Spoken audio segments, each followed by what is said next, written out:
All right, and Hello. welcome back, everyone. And we are about to conclude this rather mixed up adventure over here.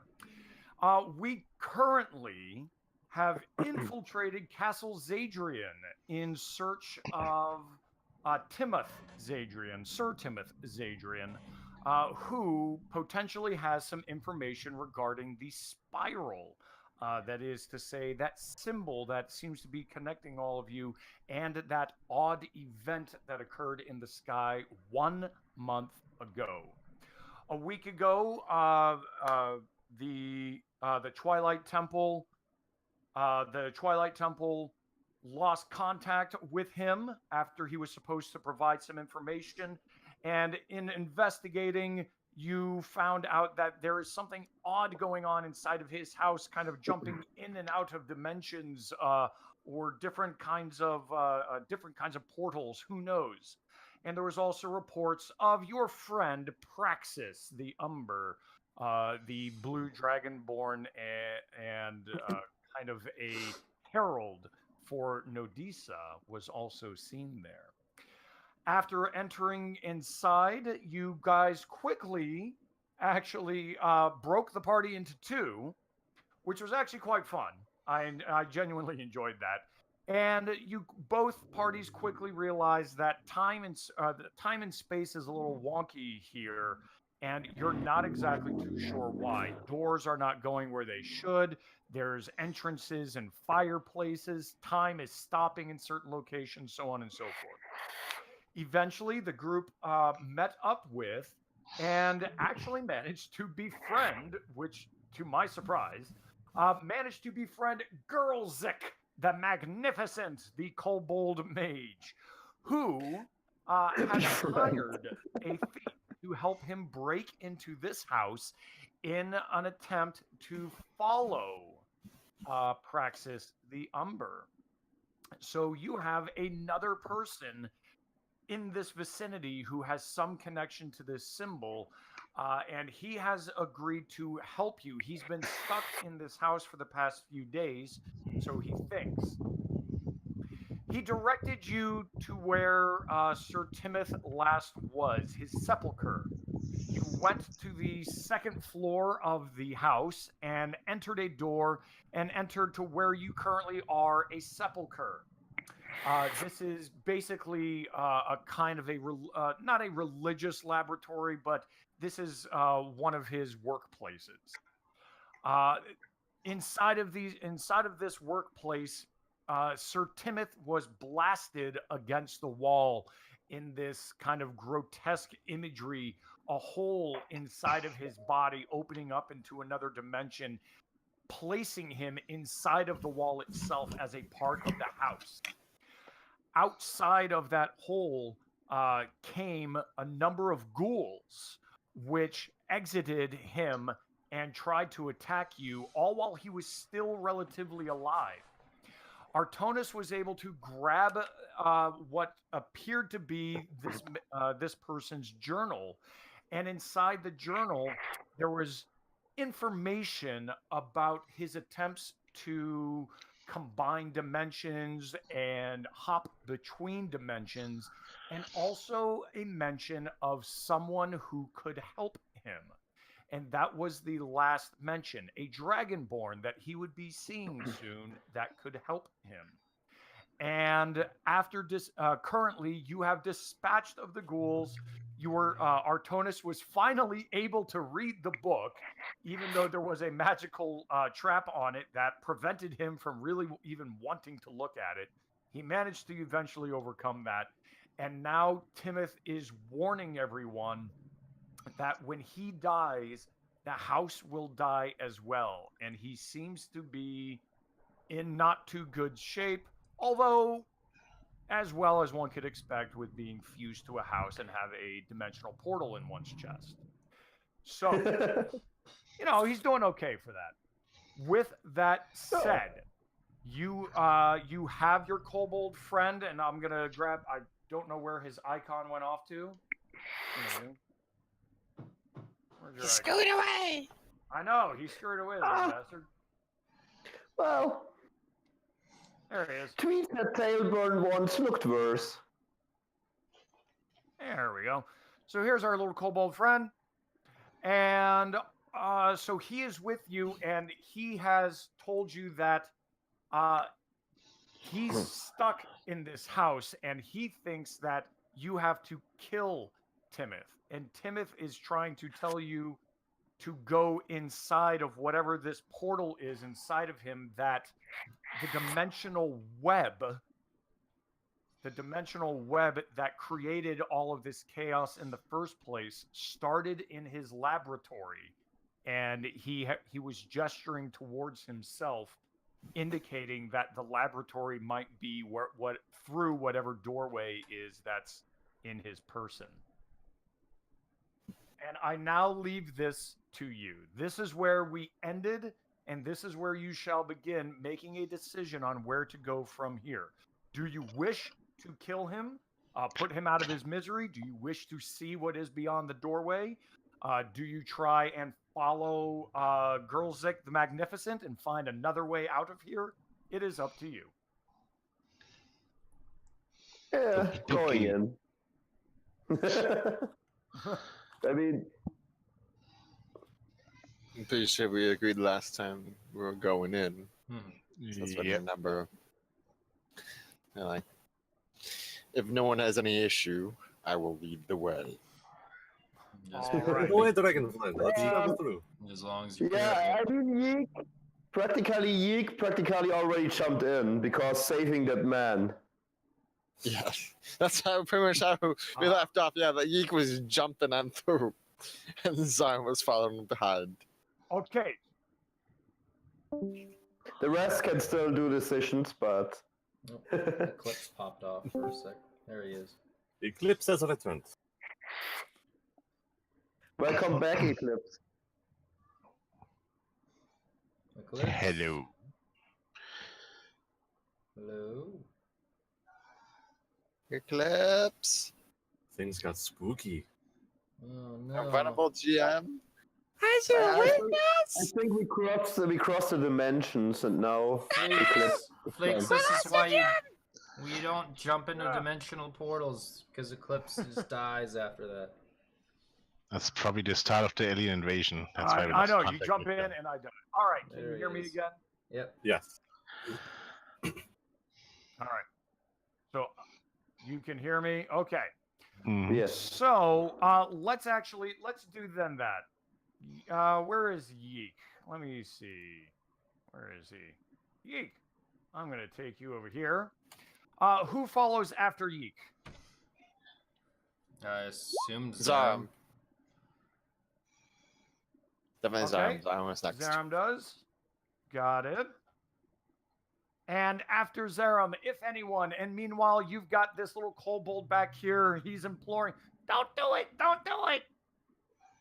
I'm gonna pick the kobold If he up and dies, then you'll go die too. I was gonna The say whole house will he- disappear. I don't want him to like kill Timoth while we're in there. So if you want to secure that little fella there, you could guarantee our way back. Idle's gonna do that. Pick up the kobold, go through the portal. You're going to grab the kobold? Yes. All right, so this will be an opposed grapple check, please. Okay. I mean, you didn't think I was just going to let you do that. All right, so basically just roll a strength roll. And do you have any skill in grappling or athletics, anything like that? Grappling earth. Let me see.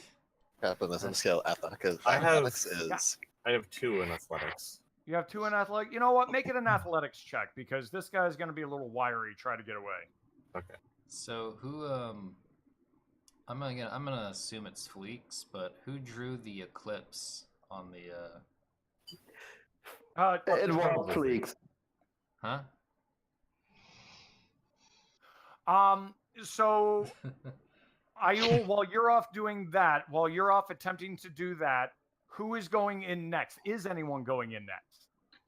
Yes, Artie, sir. I guess. I'll make sure that Aol gets our kobold Okay, friend out. Artie, I'm gonna bring this book. No, you have that book, so I already have that. Book is gone. Artie goes off next.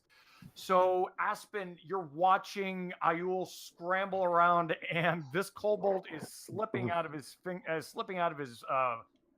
feathery fingers. He's trying to grab him, and it's just not working right now. No, you can't make me. I'm gonna try and help him. I'm gonna. Okay, you will roll the same. You will roll the same with so athletics with an asset. So you're at an advantage. Okay. And he's gonna do this again. This poor kobold. So it's strength, right? So you can either do a strength check or athletics if whatever one is better for you. This little guy is gonna give it an advantage. No. Oh no. Yeah, I don't have that high strength. That's okay. So this guy zips out from between you two, and he's He's dead. Yeah, he's just like, Oh God! No. He Leave got the house. he got Extra caught between the dimensions twisted him. dimensions. that's My right. God! He dives away from between you two, points his little draconic finger and his staff at you. You're all insane. You're gonna die in here. And he dives through the fireplace. You did not grab him. Man. At least he's. You can give chase, but remember, the longer that you do this, the longer that the other three are going to be without you. He will. I feel like he's probably gonna try and get lost in here. So. If we see him again, I'm breaking his fingers. That's up to you. I can always cast Healing Word. And me and Aol will pass through the. Okay, Ayul, you're going to be last. I'm grabbing the Tabaxi, then I'm grabbing Ayul. Okay, excellent. With this in mind, we are going to do a small montage of sorts. This is going to be kind of a montage of fear, a montage of anxiety, a montage of things that all 5 of you are going to see as you're moving through these dimensions. But this is going to be personal for each of you. It's no typical day in my life. Oh. So what is going to happen is I am going to call upon one person, and they are going to say something that they experience, that all 5 characters experience. Now remember, this is going to be kind of an imagination. This is a fantastic dimensional thing. It is not, nothing is going to physically happen to you. We are not going to roll dice. We are not going to gain any items or lose any items or anything like that. But it will be an experience that may shake you or you might remember afterwards. Whoa, character development. A little bit of character development, and this is something personal is going to appear. Imagine that if each of your characters are going into a kind of a dimension of fear or dimension of anxiety, something that would cause your character distress. You will see, experience, taste, smell, something like. So, Yeek Stab, I want you, or because you were the first one in, you are going to describe basically what you see when you go through this dimensional portal. What do you see around everyone? What does everyone see? Okay, Yeek jumps in, and he ends up in front of a high cliff without. Sorry, the typing distracts. No problem. And this will be everyone. Everyone will be on this high cliff, all gathered together, all 5 of you. Yeah, a really high cliff with an infinite abyss and like shadow-shaped birds behind, surrounding Yeek, and And he has a fake wing on his back, on their back. So everyone has fake wings on their backs, and even Zerum, his wings are they're ineffective. They're not working. They don't fly. And a giant gust of wind comes and blows everyone off of this giant cliff into the chasm below, and they land in Zerum's interpretation of fear. Zerum, where does everyone now find themselves?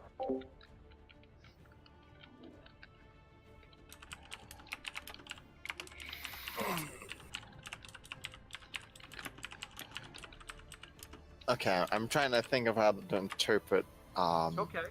the requirements. Yeah. What is Sarum afraid of?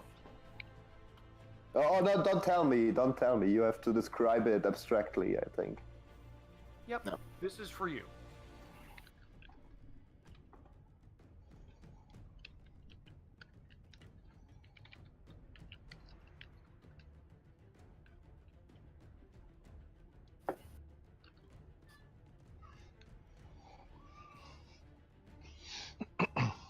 Darkness consumes a vision from the previous abyss. That's all that is seen, and although there's a flicker of light, and all around the faint, there's a faint glow as you're in a chamber of high walls.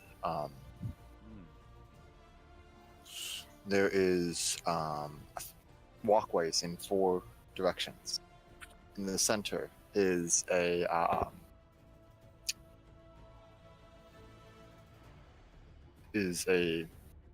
circular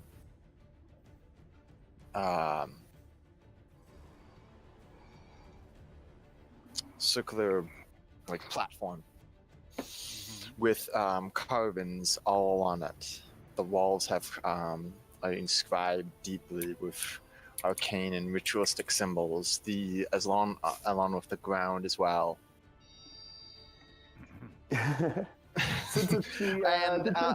And along this ritual chamber, in the center of this massive circular plateau, are these massive chains meant to hold down great creatures clearly meant for creatures of massive size and immense power. And that central chamber has carvings of embossed in all the stones of ritual marks and symbols with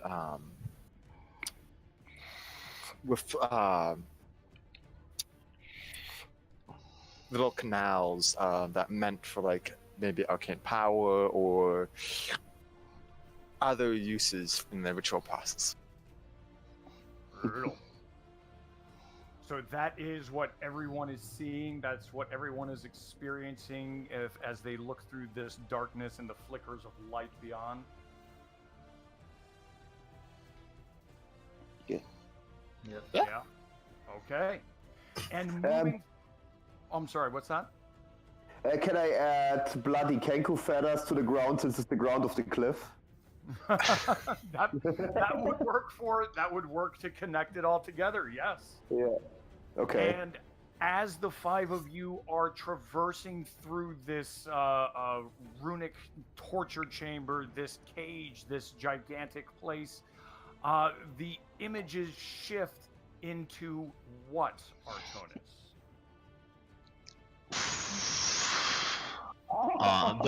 The images of everything, or what? Yes. So, what is the next location or the experience, the sensation that everyone sees? This is now drawing from you. Large plateau that seems to be. Well, you can't quite tell where exactly it is, but it seems like the edges are going far down. And just off the edges, there's waterfalls of blue light falling into the same whatchamacallit, abyss. Mm-hmm. And the sky is a blanket of millions of stars. Millions of stars. Yes. I like it. I like it. Okay, and looking into that abyss of stars and all of this tapestry of pinpricks of light, suddenly everyone is being sucked into it, and Ayul, Wouldn't it be? you remember that An Aspen empty had, beer bottle. what's that? Ayul, it's just a beer bottle. Empty beer bottle, yeah. Aspen had pushed you forward first. Aspen had pushed you through this portal first to ensure everyone's safety. You now are going to influence what is being seen and experienced. I thought I went through last though. We're Aspen going went to through change last. that up a little. Oh, okay. All right. So now the entire party sees themselves in this large circular room full of mirrors, and each mirror has a reflection of like each separate party member, and they're all facing like a different mirror, like back to back, right? Yeah. And the reflection in the mirror is slightly distorted, but clearly supposed to be that member of the party. And as they stare, the mirror grows, and so does the figure, and they become animated and moving of their own accord, despite, being mirrors.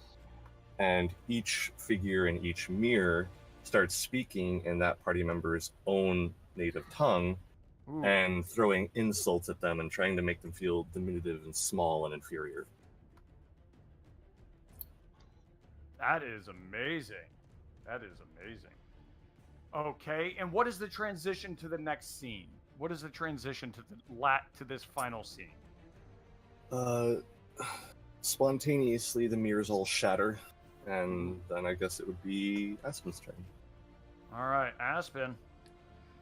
So, as the shards of the mirror-edged glass fall to your feet, you look up, and it's daytime.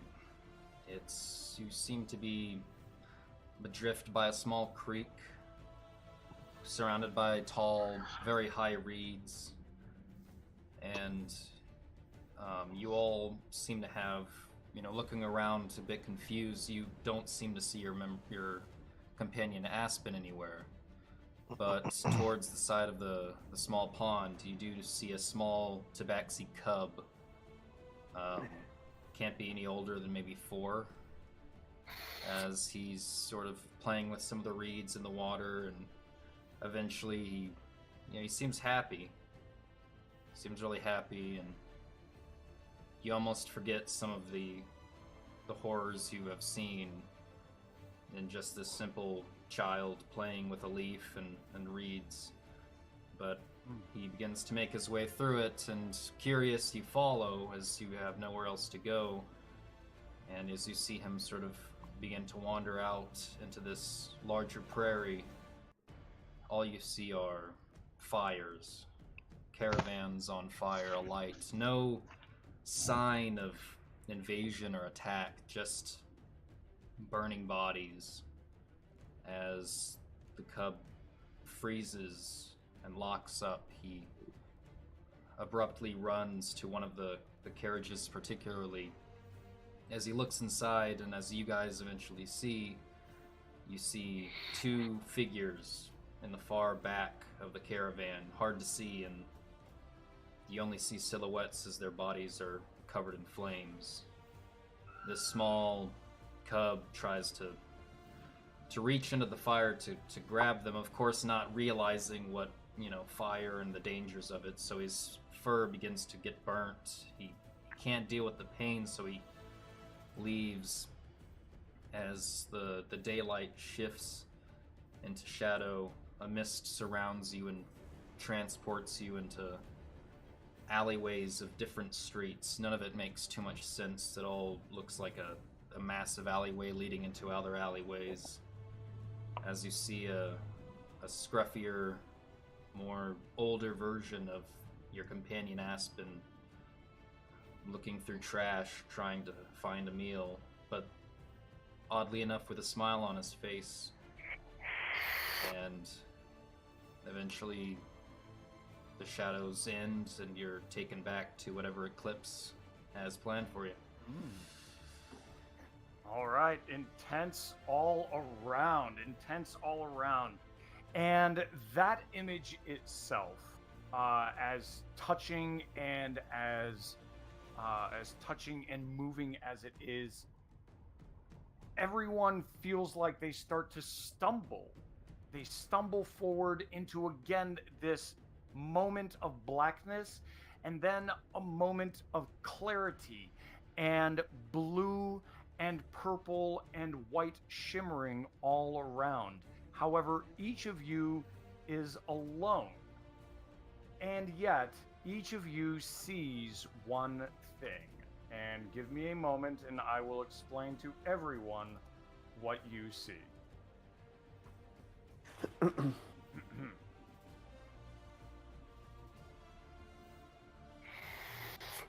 Wish there was a faster way of doing this, sorry. It's alright. Take your time. Take your time, yeah. You're not at work. Taking your time. This is fun, not work. Right. There we go. And Were we supposed to read that? for each individual person should be receiving something from me. And yeah, each individual person should be receiving something from me. Because I think Zaram is in the public. Say again? The look in the chat on the Roll20. Yeah. Oh, that's okay. So that's everyone's supposed to hear that. Okay. I don't see what you're talking about, Espen. So. Yeah. Oh. I have no clue what you're talking about either. Oh, I see. I thought it. See, it looks like it's just public information.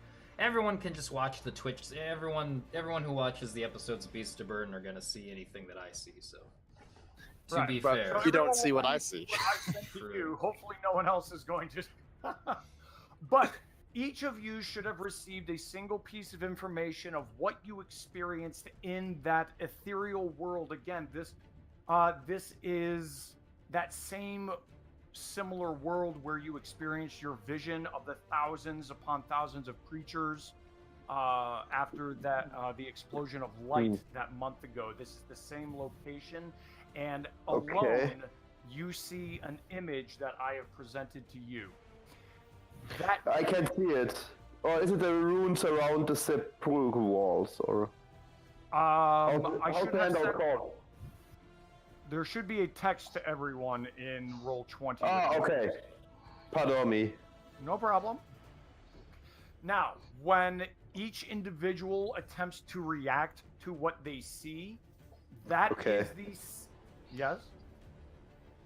Yeah, okay. This was... When you attempt to react to what you see, the moment you do, you find yourself stepping out of a sooty fireplace. And we will bring everyone's attention back to the top of the screen right up here. Everyone has stumbled out of a sooty fireplace, and looking around, it looks somewhat familiar, as in the fact that this resembles the lounge living area that you had seen at the bottom floor. If you look to your left, you can actually see the front doors. You can see the 4 statues holding the goblets above their heads. Lining the walls are various alchemical supplies, books. Looks like there was a number of let's say experiments that were conducted here. In the center of this all, and I needed to, and I did not draw that. All right. In the center, here we go. In the center of this all is a shimmering blue orb. And the orb itself is hovering in the air, and it looks, if you look correctly, you think that you can see little strands sticking out from it, reaching out in all directions, even some of the strands going through you. These strands are spiderweb thin, but you see them if you look in the right kind of light as you move around. This is what you imagine Timoth referred to as the dimensional web. It is the only thing that it could be. However, also in this room, to your left and in front of you, so to your left and in front of you, are two suits of armor. And the second that everyone regains recomposes themselves from their experience, you can see that the armor itself starts to move in an almost threatening manner towards you, bringing their swords down as if possessed in some way. To the north, amongst debris of papers and glass vials and jars, stands an unfinished stone statue against the northern wall. The statue is missing its left leg and its right arm, but it is an imposing thing, an imposing creature made of stone that is currently not moving, but you can see wisps of chaos spirits fluttering around this room as if being drawn towards the web. I will call on one person, and then we're going to see what we want to do from that. Yeek, you were the first into this room. I placed you in a certain location where I thought you would have sidestepped away. Mm-hmm. Is there anything you would like to do as you look behind you and you see your companions all coming through, all clearly having gone through similar experiences as you? So I can see my companions, or? You can see your four companions. You can also see the two sets of armor moving as of their own accord. Mm-hmm. And in the center of this room is this dimensional web thing. Oh, that's so much to interact with right now. There is. You get one. You can only do one thing though, and then we. Yeek is looking around and then shouting Artonis. Shouting Artonis. What are you shouting to Artonis? Just Artonis, just Artonis to get the attention. And what are you doing? What are you doing? Artonis, what are you doing? I'm not entirely certain. Are they who exactly are they moving towards? Who exactly are they moving towards? Right now, they're moving to protect themselves. If anything, it looks like they're about to move to all of you, with the knowledge of one of those is right next to you, and as well as right next to Ayul. I can't remember. Have I already used my grease spell? I don't believe you have, but let's look at your character sheet to double check how many spells you have left. Have you been checking them off as you use them? It looks like you have two slots remaining, so you have been doing that. So you have 2 slots remaining of first level, and you have 2 slots of your second level enlarge and reduce spell. Wait, let me check on that spell. And Yeek's stab, you can see him over in the corner, his feathers fluffing up. What are you doing? I'm going to use reduce spell. Oh, okay. It's only affecting one person, is it? Enlarge reduce affects one creature. It can be someone you want to, someone you don't want to. It's entirely up to you. You have that spell? That's awesome. Yeah, he does. Yes. It's a second level spell. Only second? Huh. Yeah, I know. Isn't that insane? I thought it was like third level.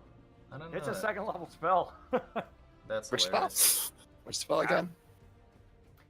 So I Enlarge imagine you're going to reduce. enlarge one of these suits of armor, yes? No. It was reduced. He had the reduce thing. Yeah. Well, Enlarge remember, and you reduce? could enlarge your dragon friend. You could reduce a suit of armor. You can do either.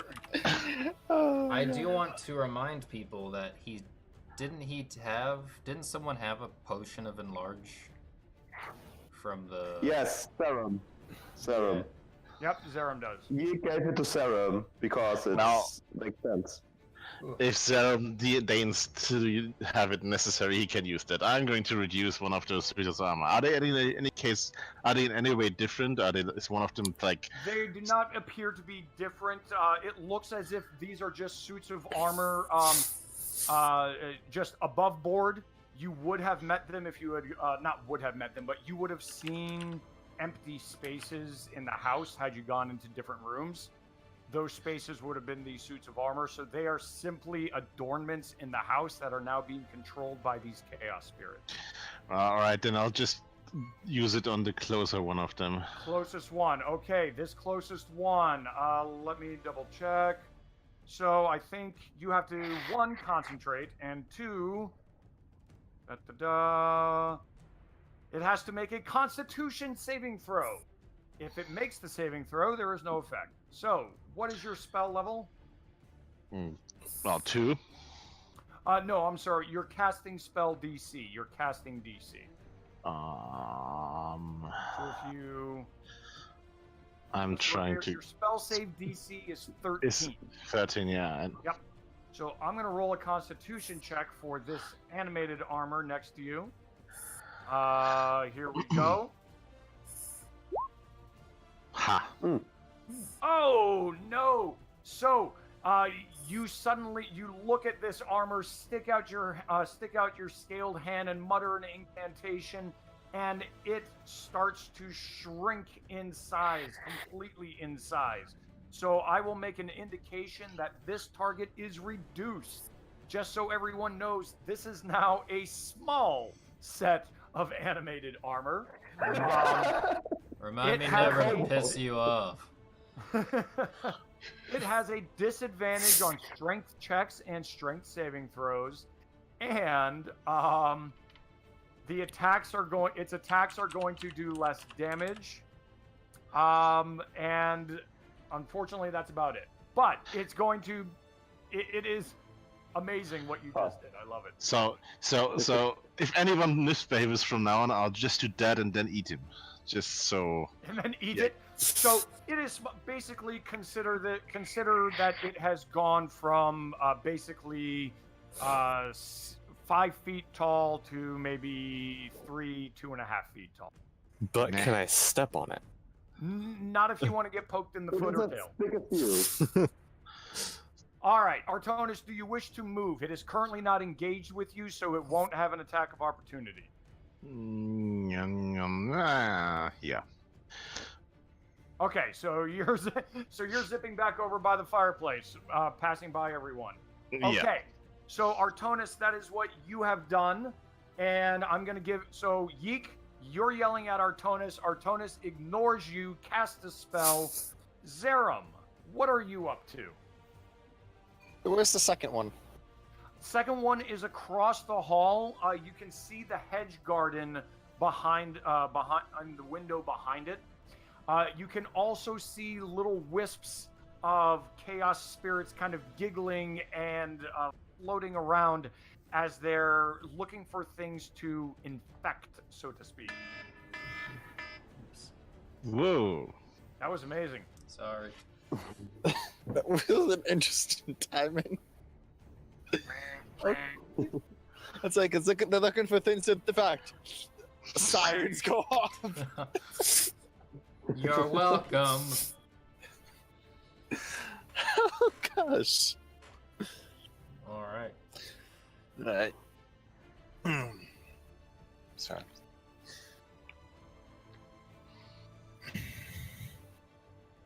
So Zion's gonna yell, Artonis, find a way to deal with the web. And then he's going to charge over here and attack that one. Charge and attack. So you have a movement and attack. Go ahead and make your attack on this as it's readying its sword down. Guess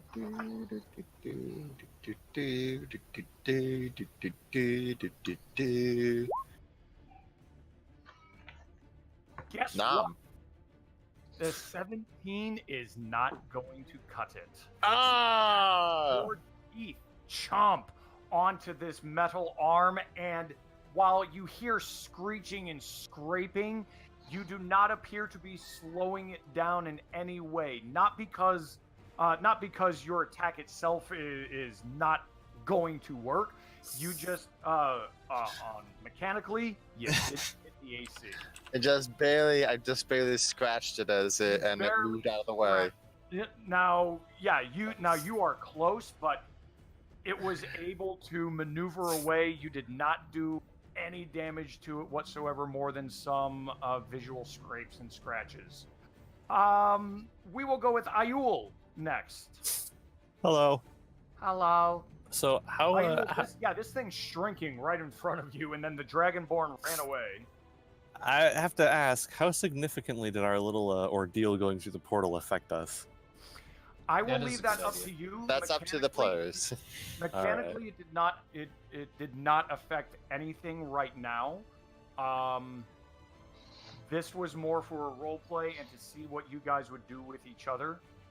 So right now you're in basically a fight or flight mode. You don't have time to process what just happened unless you say, actually, that was way too big of a deal for me. I need to take this first round to think about my life's decisions, that sort of thing. I was kind of thinking that you probably wouldn't have the greatest self-confidence at the moment after going through that. So I want you to roll. You could do Constitution save, just like how Aspen's been having to do. Yep. Aspen's gonna have to do the same thing. And so here's what we'll do. We'll make the DC 12. The DC is going to be 12. You can do it. I'm on a roll. Yay. Roll for anxiety. With a saving throw, right? Yep. All right. So unfortunately, that was a little bit too much for you. So you'll be able to move. But you won't be able to make any overt action towards or against anything. All right, Ayul's gonna scramble the fuck away from that thing to here. To there. Okay. Very good. So you're scramble. You scramble away and just looking around, trying to take everything in, with the understanding of what you just most recently saw. Wink, wink. As long as you recognize that as well. Yes. Okay, good. Aspen. I'm gonna have to do the same thing. And then we will do an initiative.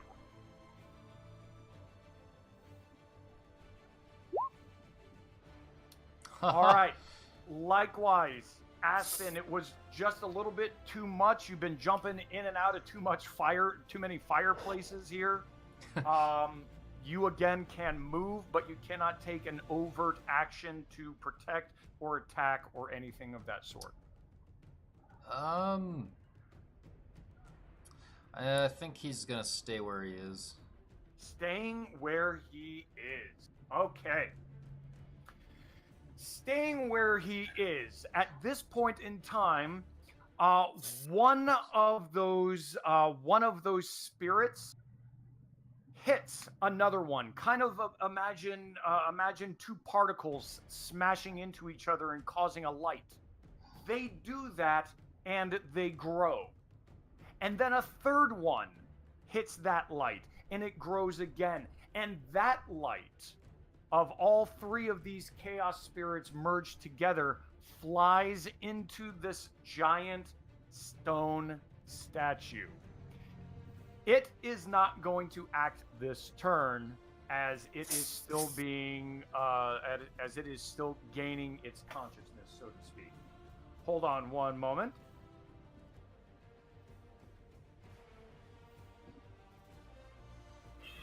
All right, guys.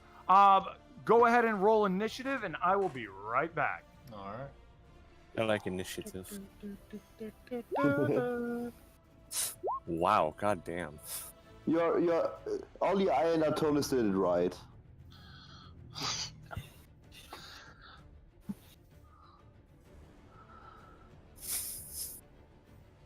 Everyone rolls initiative.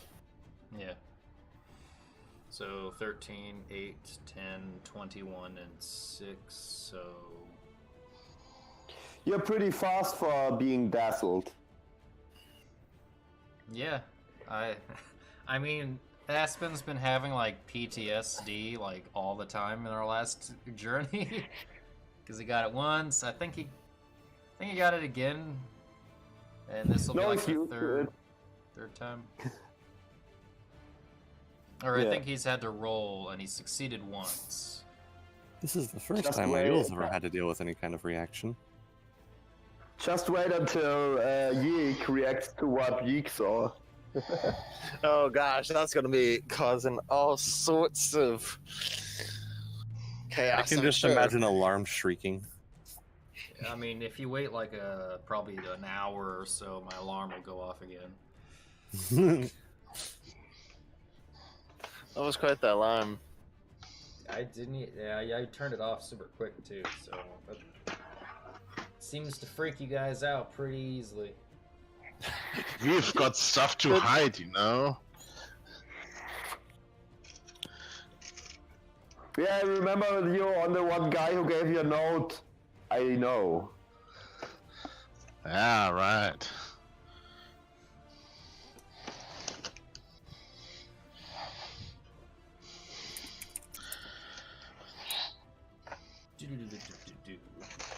Aspen didn't And start back. the fire. It was always burning since the earth's been turning. Oh, What sorry. happened? What? Good question. What happened, Tweets? Artonis is the slowest, though. Yeah. What happened is I didn't roll good. So I see.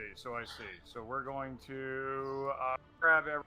Yeah, Ayul is like having his first PTSD. Aspen's having his like 100th, so he's a little easier with it. Aspen's like his dog. I wouldn't even call it PTSD. It's having like an anxiety attack. Yeah, Yeah. Aspen's having PTSD. That's Okay, defined so as it. Ayul is coming in at an 8. Yeek Stab is coming in at a 13. Artonis is coming in at a 6. Ouch.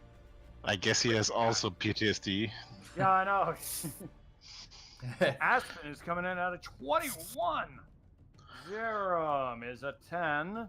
And let's roll for my guys. Yeah, I'm starting to understand why it recommends you do initiative for all the monsters in a single round, because in my Sunday game, I do initiative for everyone, and it's a goddamn nightmare. So What in the name of Pearl? Aspen 21. Didn't I do this already? What? Yes, I think so. 6. Yeek Stab is coming in at the 13. All right, one way or another, Torch, you're going. Aspen is going first. Woohoo!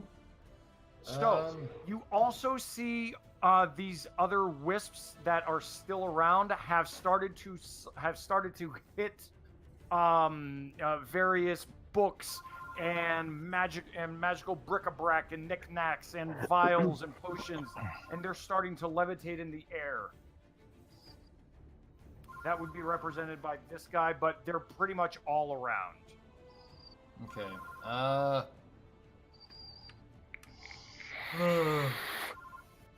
Well, I guess I'm gonna cast Bane. Bane much? on. Let me see how many spell slots I have. Ah, god damn it. Uh-oh. Sorry. Not good. I only have one spell slot for first. I only have one spell slot left. My second levels are all. Yeah. Well, I guess Vicious Mockery, perhaps, for, the one that's So Zeram's currently attacking the one on the far... Zeram is currently attacking that one in the far... Yes.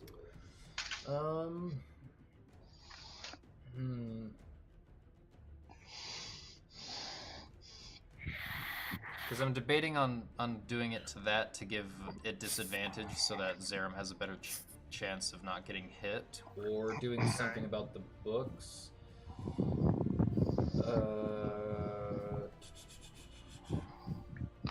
I also want to remind everyone that this particular guy right here, again, remember, is missing its left leg and right arm.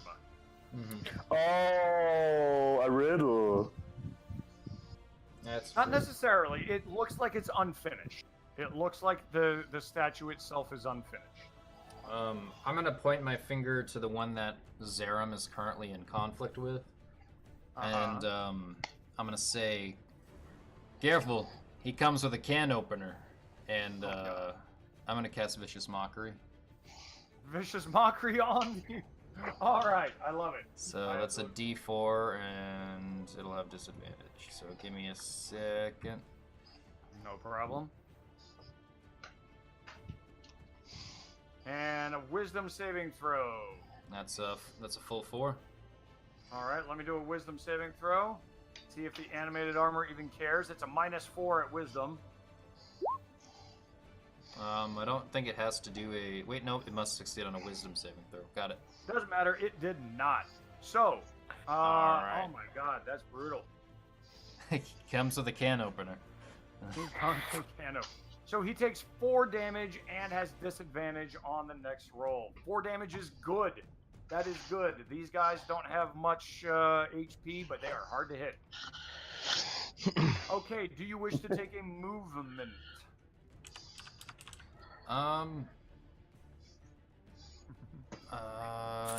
No, wait, hold on. Actually,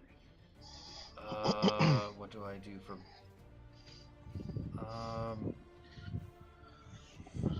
So consider your movement, and Yeet, consider what you want to do next. I am going to return 1 minute. Just 1 minute. Okay. 60. I'm going to... Ah. I have an idea. I guess there's a lot of reading involved, so... Reading is fun. Reading makes your brain grow.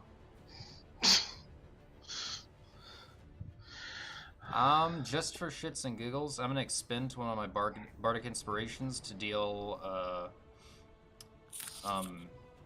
and deal extra damage equal to the number you roll on the die. You can also push the target up to 5 feet plus the number rolled. You can then use a reaction to move up to your walking speed in unoccupied space within 5 feet of the target. Not going to do that last part, but I will do that extra damage. So I rolled a 4. Would that be 4 extra damage? Eclipse? Eclipse said he was stepping away for a minute. Oh, okay. I forgot. But that'll be all my bardic inspirations. So.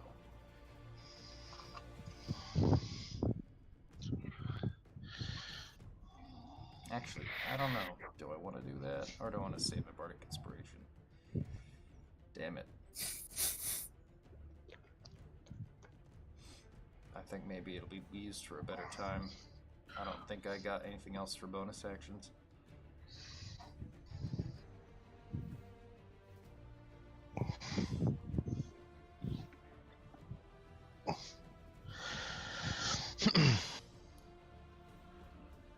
I think that'll really be it.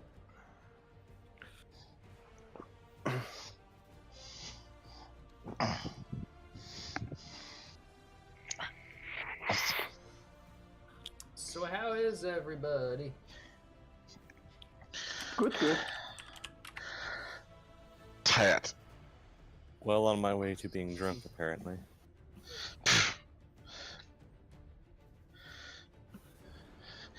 Whatever works. My boyfriend got this fucking massive, or not massive, but like pretty goddamn large wine glass for his birthday. Nice. Just because it's big, that does not mean that you have to fill it all the way. Yes, it does. Those are the rules. You can't tell me otherwise. You make such rules! What rules are we describing here? If the wine glass is really big, you still have to fill it all the way. I see.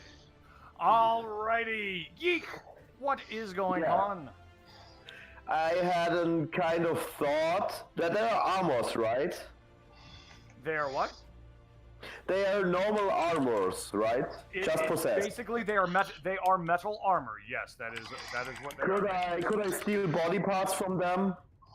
Could you steal body parts from them? Like you want to kind of want to unhinge a body part from them?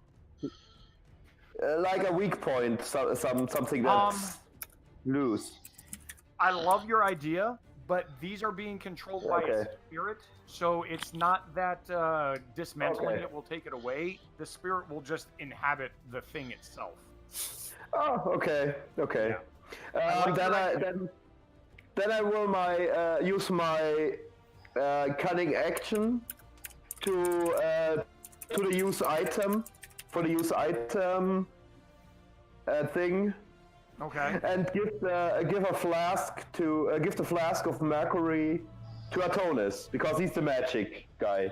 Oh, you're gonna hand the. So, does he know you have it? By the way. No, not yet. Okay. So, This will be fun.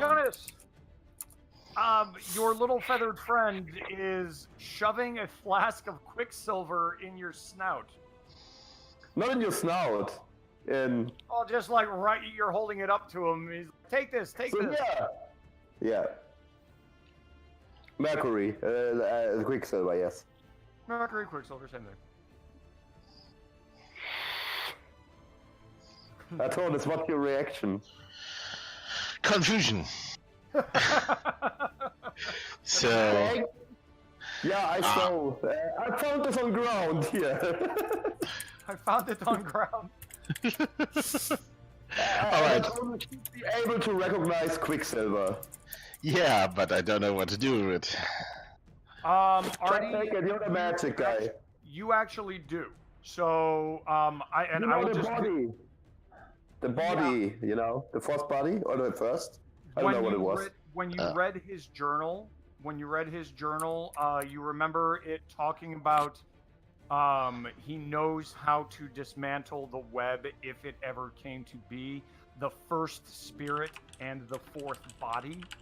And you saw both of those clues that both of those things refers to the element of mercury, or otherwise known as quicksilver. Yeah, but what am I supposed to do? Just throw it at the statue? I don't know. You will figure it out, hopefully. You can study the book some more. So he has taken this. So you have taken it from him. Yeah, I guess I do. Okay, Artonis, you have a vial of quicksilver. Yeek, you still have an action and a movement. I will move to. This the smaller one, right? What's that? Yeah, the small one. I will attack the smaller one with an arrow. You're going to attack the small one with an arrow. Okay.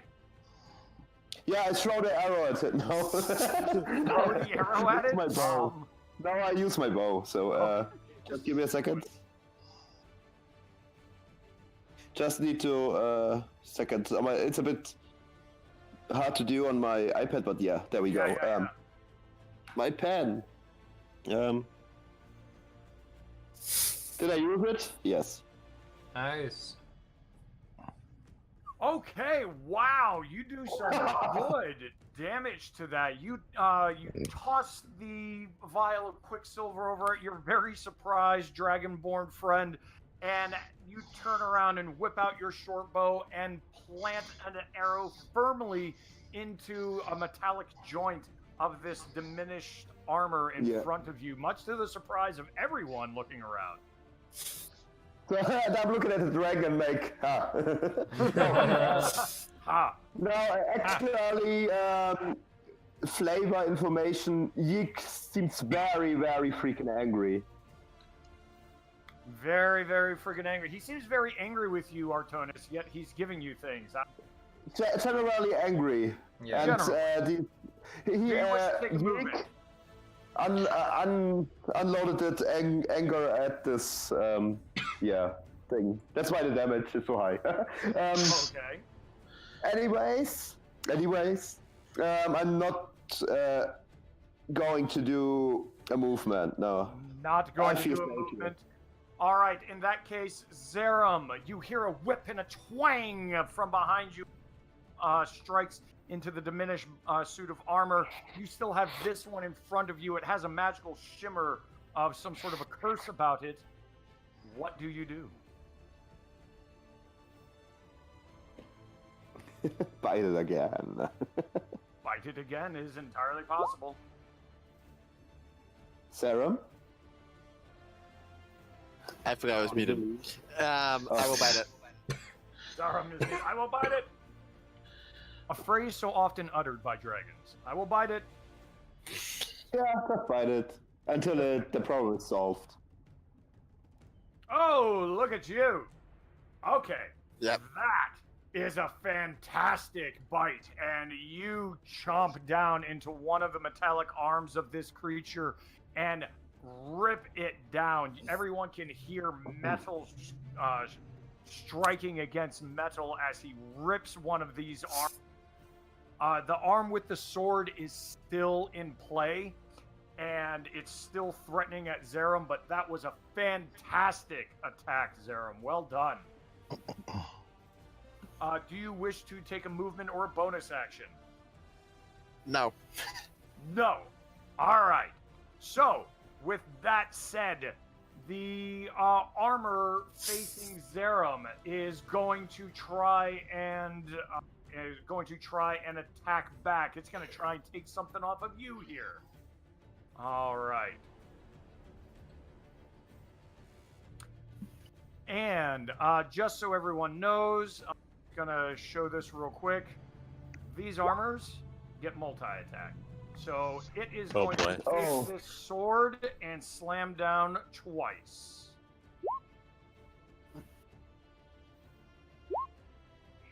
All right, let's see what we did. It hits the second time. It hits the second time. So that second time, that is not bludgeoning. That is going to be piercing. Which one is attacking? Oh, that's right. Hold on. Yeah. Playing the bard and messing with the DM's dice. That's got to be the greatest feeling. I love it. That's the way it should be. Let me roll lucky again. I haven't casted Bane yet. What's that? Be lucky I haven't casted Bane yet, or you'd be at minusing another D4. Good God. All right, so both of these, because both of these are going to be at disadvantage. Now it is no longer under that influence. So let me see, 7 and 7. No. So It doesn't hit at all. Yeah, undefeatable. it's best to swing at you, and nothing is happening. That was squishy armor. That is crunchy armor. That was great. I absolutely love that. To everyone, However, everyone this at small home. armor. This small armor steps forward and it's going to try and do a small attack at the tabaxi. Oh, I'm going to call it a small attack. Oh, come The on. small armor What, does a small attack. what do you got, Tin Can? Come on. So the damage for this is going to be diminished because it's going to be a 1d6 now instead of a 1d8 due to the reduce, and it's also going to be minus, I think, because of reduction. I think it's minus d4. Yeah, minus d4 extra damage. So let's see what that is. So first I will roll a d4. So it is going to be -1 extra damage. So it's going to be a d6 -1. So first attack. All right. And we'll actually put... There we go. Oh, damn. So subtract... Oh, wow. That was This is the best it could do. That was an 18. And... So that one would be a... 15. Would a 15 hit? Yeah, I have an armor class of 14. Okay. So, it is going to do so... D6, that's still a D6, so it would go to D4, so we'll put that 2, 3, so that's going to be 3 damage and 4, 5, 6, 7. So you're going to take a total of 7 damage from this minuscule armor as it starts swinging its sword at you, noticing that you are the one trying to play mental tricks on its compatriots. Okay. I am now bloodied. So Aspen You are now is bloodied. Bloodied. So Oh, you are past- bloodied. I have 10 hit points. Uh-oh. At this point in time, let me see. Ayul, you are 1. Yeah, let's do this. Ayul, you are 1. Yeek Stab, you are 2. Artonis, you are 3 and 4. Okay, Artonis, I need you to make a dexterity saving throw. As bottles and chairs are starting to get flung at you as if they're...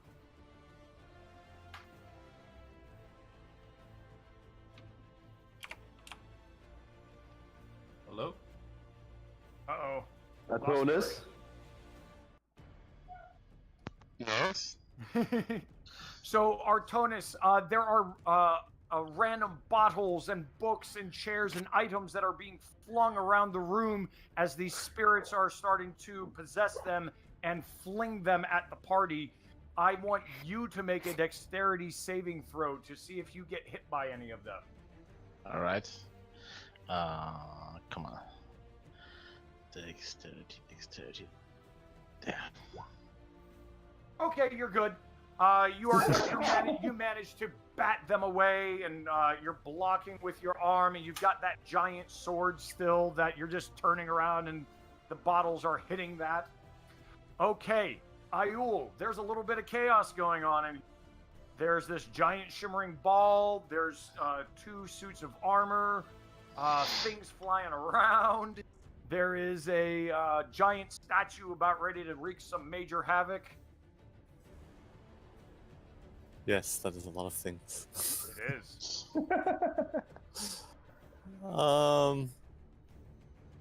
Okay. I don't need to like roll a Constitution save again, do I? No. Okay. No, that was just for that particular moment. In that case, Ayul is feeling a bit better now. And he's definitely feeling a bit bigger than the small thing, right? So he's gonna go ahead and shoot an arrow at the small thing. Shooting arrow point blank at the small thing. Someone remind me, point blank is okay in 5th edition? I can't do No, I believe it's disadvantage. Okay, so Ayul, you would have to take a step somewhere else, so probably over here in order to get away. Otherwise, you'd be firing at a disadvantage. All right. A warning, though, Okay. if tweets, if you do that, you will be taking an attack of opportunity.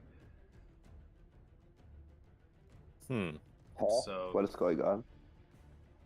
Tweets is trying to decide what to do with this small armor.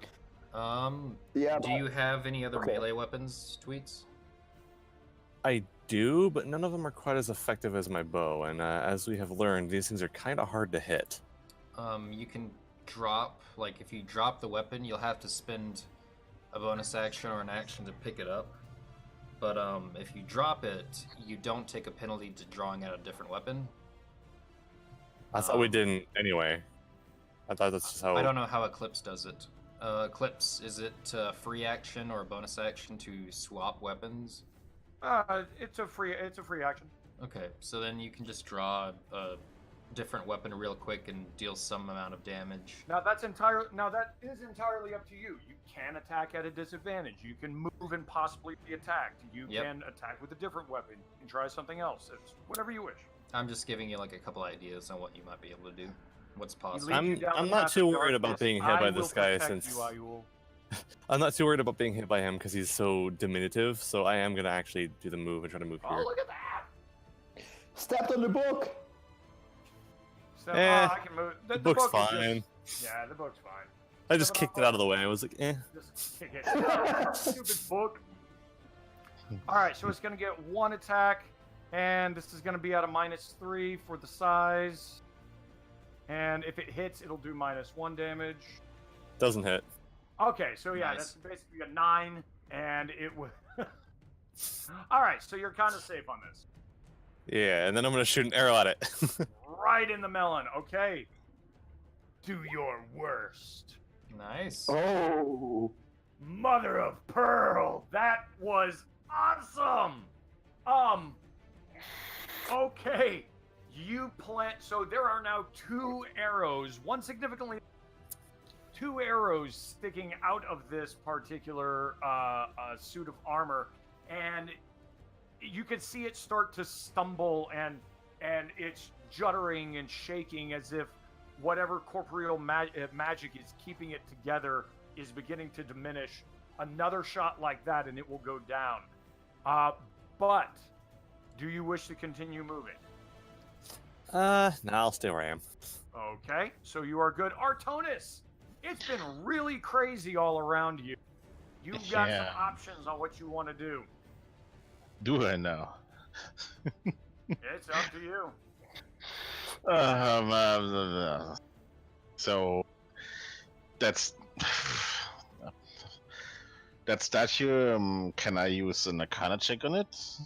On the statue itself, I'll call that a bonus action if you want to use that as a bonus action to just look at the statue and see what's going on. Sure. Sure. All right. Ah, shit! Fuck. Okay, that statue, you're not, you don't see anything, you don't see anything overtly wrong with it, but you do see it beginning to, little bits of stone are chipping off as it's beginning to move and flex its now stony muscles. All right. Can I get a drip of the mercury and just fling it at it and see what happens? Okay, so there is a reason I'm being specific here. Tell me exactly what you want to do. A drop of mercury and fling it? How? Yeah. By dripping it in my finger and then just throwing it. I guess I could. You would need to get considerably. So that's not going to work in a throwing manner. You would need to put it on something and throw it. Let me see. Go up and touch the thing. Let me Just see if I have have you any. dip an arrow in it. Let me see if I. All right, I have a crossbow, so I guess I'm going to dip an arrow in it and shoot at it. Okay, dip a crossbow into it and shoot it. Go for it. Don't destroy it! Oh my god! You What? still have some left in the vial. Just dip the entire crossbow into it. The entire Yeah, crossbow. I'm just going to cover it from tip to feather and like have this drip. Upgrade to Quicksilver bow. Wait. Can I maybe? You can I mean, go for it. I have a chance to miss with that thing, You don't do. I? Can't I use like predestination to somehow fling it over there? Oh, okay. Now that is really cool idea. Artie, you are actually. I want to give you an inspiration card for that because that is a cool way of using an ability. Yes, you can use that. So, how to use this as an attack? Because I still want there to be an attempt. But let me see. Let me look at your character. because that's an awesome. Because prestidigitation usually isn't made for attacks, but it does move small things. So what I hear you wanting to do is you want to move a small drop of this material and fling it over. So pretend like it's your Ray of Frost. I want you to make an attack with your Ray of Frost. And because this is prestidigitation and it is such a huge target, give yourself an advantage on it. All right. So, Ray of Frost attack with with an advantage. Okay. Okay, so the 15 is going to do it. I'm glad you had that advantage. So that when that quicksilver touches the stony exterior of this golem, the creature inside starts to shudder and shriek. And you can see this kind of like a stretch of ephemeral energy as it moves out of the stone structure for just a second, but then gets sucked right back in. However, now I want you to do another check. What? In fact, if anyone has, I want everyone to do an Arcana check. Everyone. Okay. Every single person do an Arcana check when he did that.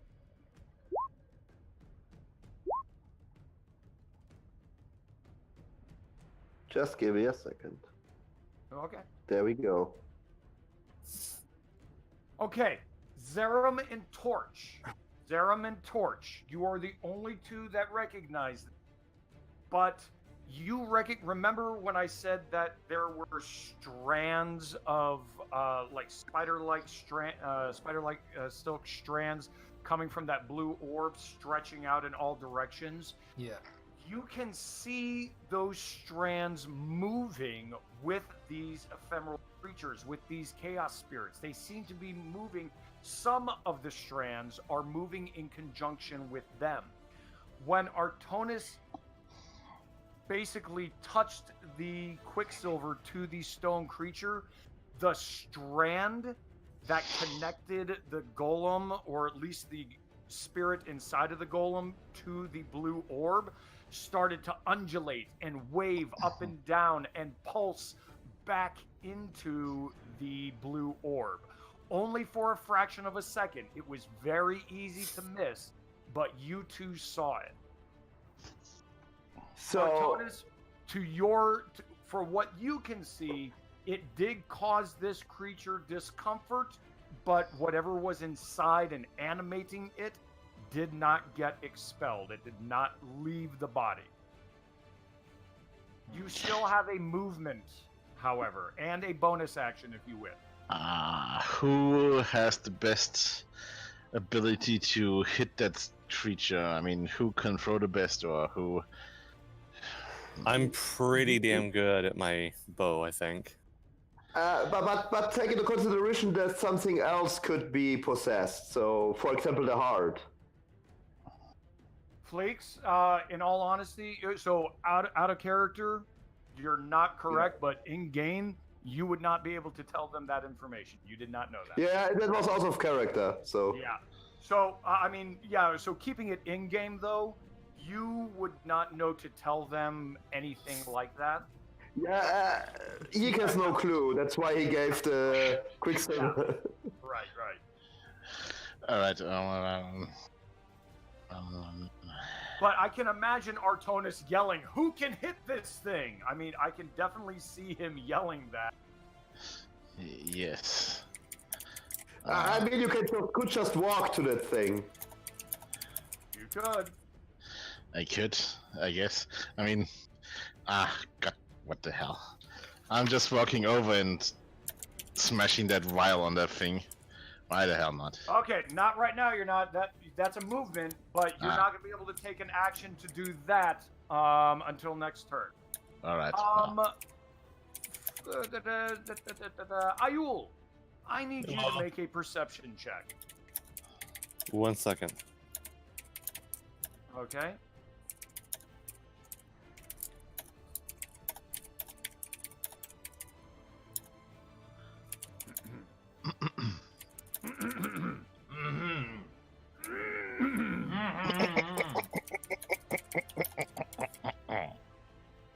All right, you said perception check? Yes. Okay.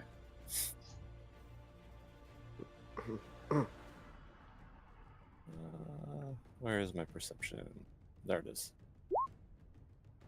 Oh, wow. Okay, very good, very good. So something catches your eye. Aspen, you are up next. Would I be able to tell like the damage output, the damage of the tiny suit of armor? Does he look hurt? Or... That tiny suit of armor is about ready to stumble over. Yeah, that thing is not looking good. One more good hit to that and it's toast. However, the one that is currently engaged with Zerum is looking, so to speak, more like it can stay in the fight.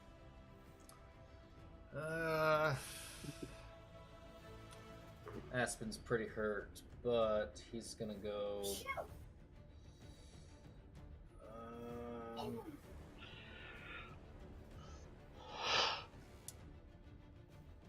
I think he's gonna do another vicious mockery. So. Vicious mockery. Because that disadvantage has been pretty handy so far. That was very handy. So he looks at the tiny one, but he looks over to the one at Zerum, and he points his finger. He says, "What's an old suit of armor doing in this lobby? I don't know, but maybe he went out for the night." And then he's gonna do a D4 of damage. I think everyone needs to make a will save. Die from that. And that's another 4. In fact, everyone permanently lose 2 points of intelligence. Oh my god. 4 more damage. So, actually, you know what? Zerum, one more really good, and this might go down. You can see the creature inside of it it's shaking. It's not having a time. It's you can hear this shrill shrieking from inside of the suit. And let's see if it takes Constitution.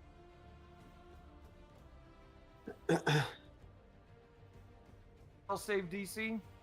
It is 12, so I don't know what your rule is, if it matches, if that is a success or a fail. I think it's like AC. Isn't it just like AC? So he would have just matched it. Yep, so he just managed it. Okay, so it's just going to be that 4 damage.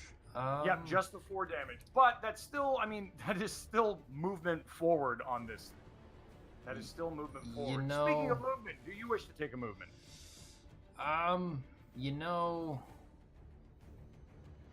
what? Fuck it. I only got very few things to do. It looks like we might win this fight, and hopefully there's nothing else after this. I think I'm just gonna finish that suit of armor now. So I attacked it, and it successfully landed. I'm gonna be spending my last bardic inspiration to do slashing flourish, which you can expend one of your bardic inspirations to deal extra damage equal to the number you roll on the die to the target you hit, and to any other creature within 5 feet of you.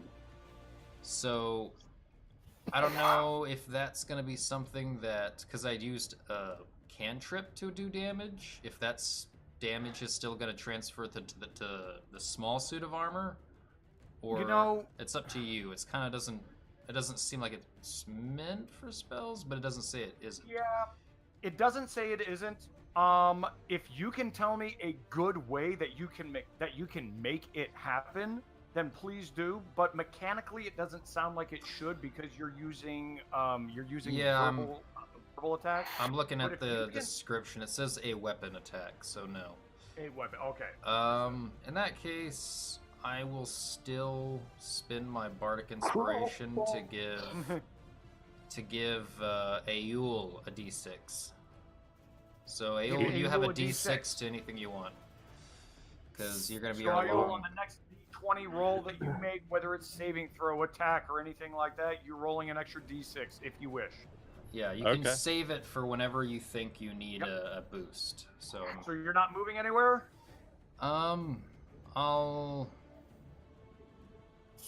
No, I think I'm gonna be the meat shield and.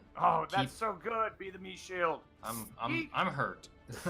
Geek, your Tabaxi friend is looking hurt. He's mocking things left and right.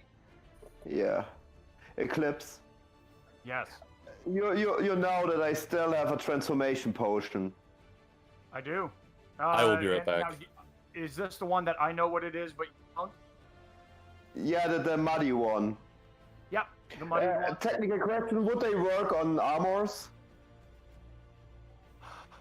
Try it and find out. Okay. So, Yeek looks at the potion. Okay. It'd be like, last time it was good. The shiny potion was good. The really ugly potion? I swear, if you throw it at the small one and you roll a 1 and I'm right in front of you, I know, I'm waiting I'm gonna be so pissed. So waiting for this. No, the little one sounds pretty manageable. Yeah, and the small one's pretty hurt. So we're gonna throw it at... movement action, and you're I'm moving right throwing. through him? And then thinking like, wait, I'm moving this way. Okay, so you're gonna zoom. Okay. And look at the potion. It's not I want you to roll a perception check as you go by Ayul. Okay. Then I will position myself there for a second. Yeah, you'll need to make sure you count To decide my movement afterwards.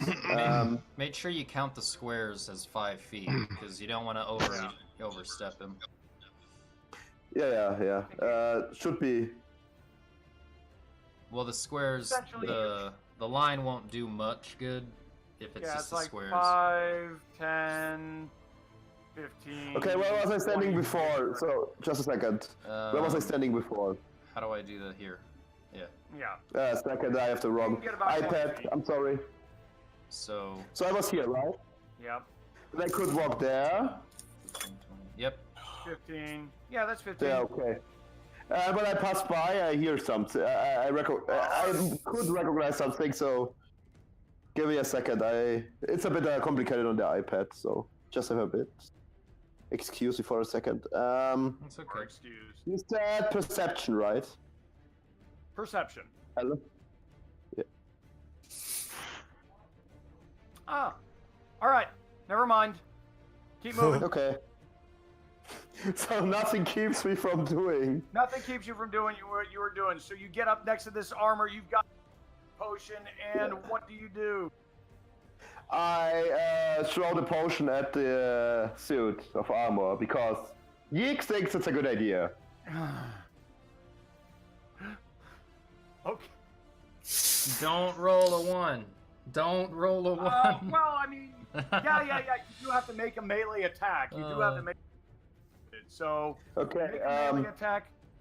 Should I, because I throw it at him, should I make bow? Well, you would have to step at least 5 feet away from it then. So if you want to be here and throw it, be my guest. Okay, yeah, then I make it from there. So it seems safer anyway. So It could just be a dex. A dex or strength I use a dagger because it seems more appropriate. Kind of like a grenade, wouldn't it? Yeah. Yeah. I think that hit. Yeah.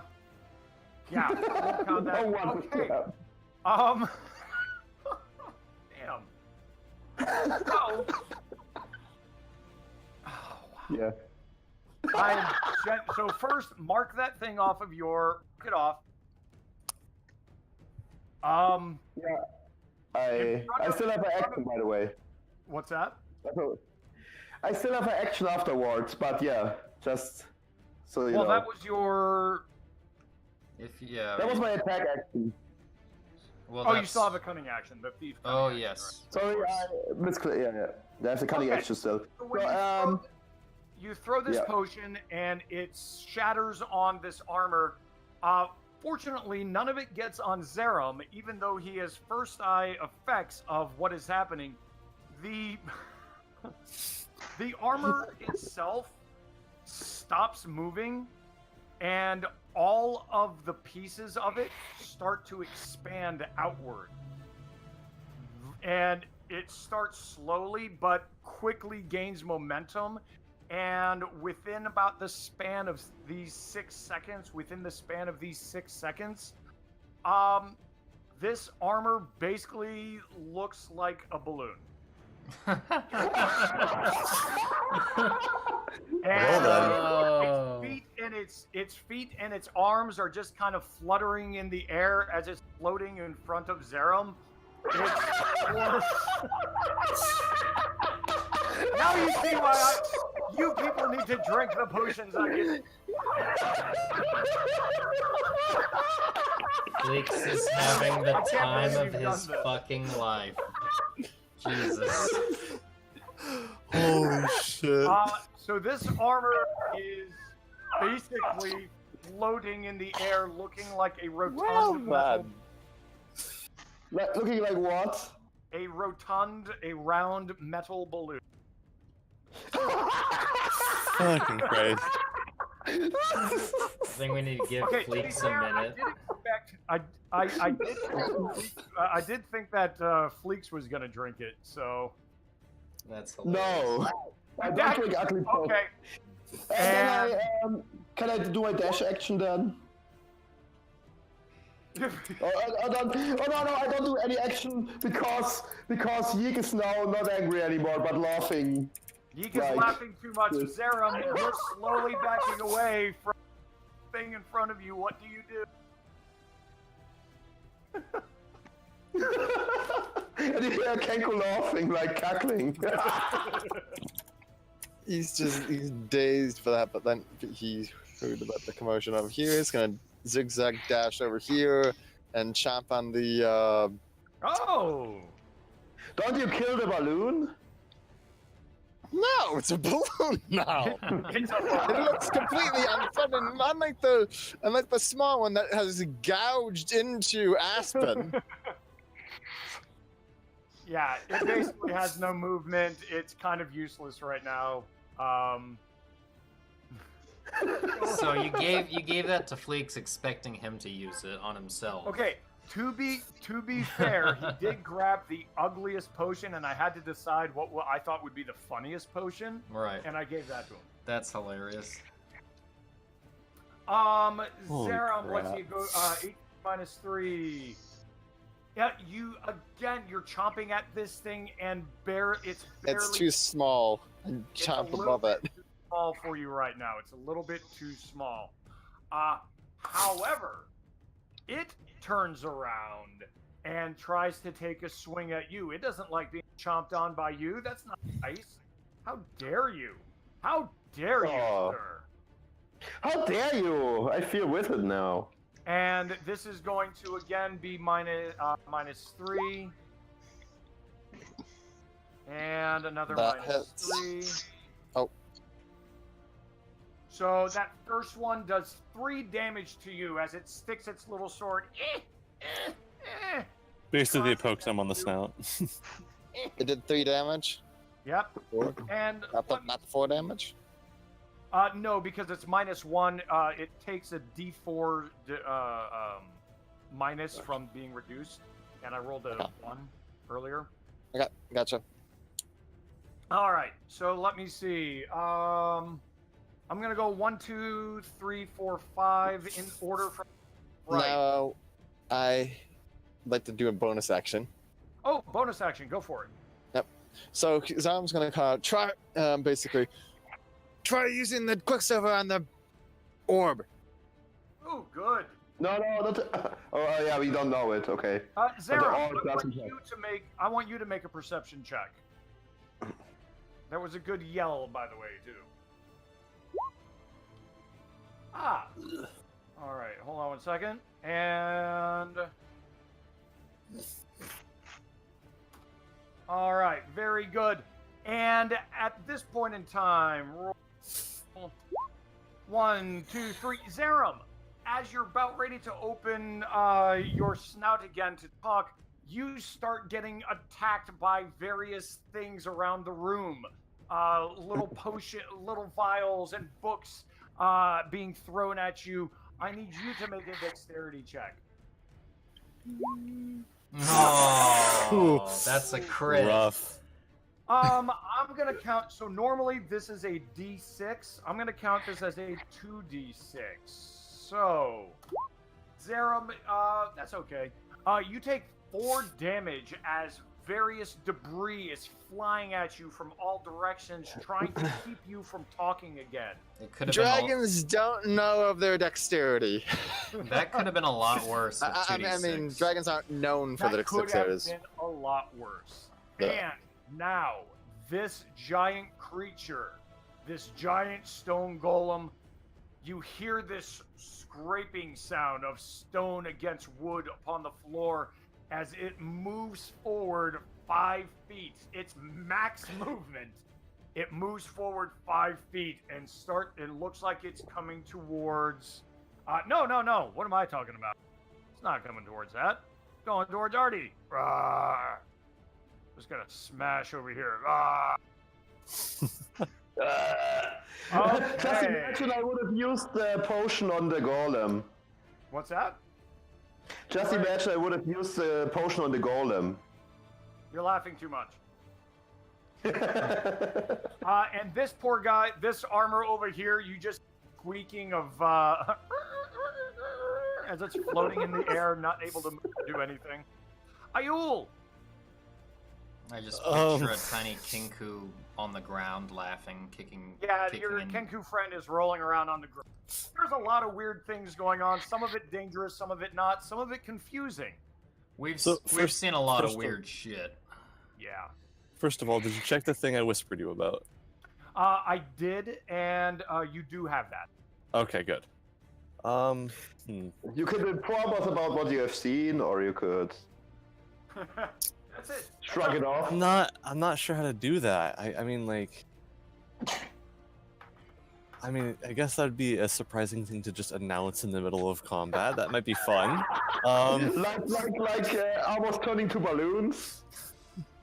So Entire adventure into my own podcast. I'm gonna write it out. It's gonna be amazing. I've already beaten you to that. All right. all right, so yeah, I guess first things first. Ayul is just gonna kind of announce, sort of a little annoyedly. He's gonna be like, "What is the cleric doing in the house?" What? And no one's gonna really understand what he's saying, obviously, and he's not gonna say anything beyond that. So, have fun wondering. So hold Excellent. on. I like it. Would Aspen have? Would it be a thought in his mind as to the only cleric he can remember at the moment? Because he knows none of us are clerics. Just as a Maybe. worrying thought. Okay. Your friend was just. You looked at him. Remember, he had mega PD for a few seconds. Shook out the cobwebs and moved on. But That's true. And then, what's the biggest threat at the moment? I guess let's Not the balloon. what? Not the Nah, balloon. yeah, the balloon's fine. Let's. You do have a D6 I can't to. believe you guys turned my armor into a balloon.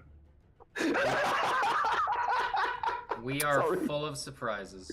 You are. So- You really are. So you This can guy's either- still diminutive. Yeah. I'm still afraid to diminutive see and- how hard this guy hits, so Ayul's gonna move. Oh, you and don't then... want to see how hard he hits? Come on, it'll be fun. Nah. I was gonna move to here and then shoot an arrow at the big dude. All right, have fun with that. Let's just hope it does something. It's probably not, but then we'll know, right? Unfinished stone golem. Yeah, I guess not. There's no way that did anything at all. No, the arrow just, it doesn't even find any purchase in it. It just kind of grazes right off of the stone as you shoot it at a really odd angle. You still have some movement left, and you do still have a bonus action left.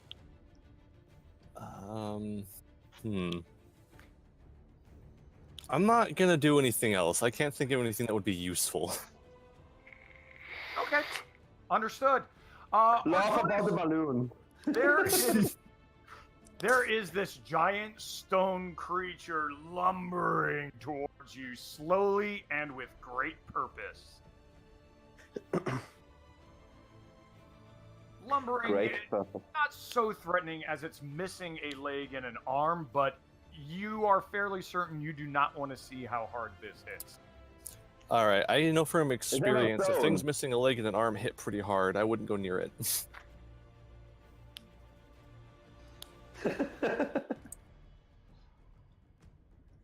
That's Dark Souls wisdom right there. That's right. But yeah, you have the potion, so not the potion, the He does Quicksilver. have the vial. Uh-oh. Hello. Did we lose Artie? Oh, he. Damn it! I was muted. Hello. It happened.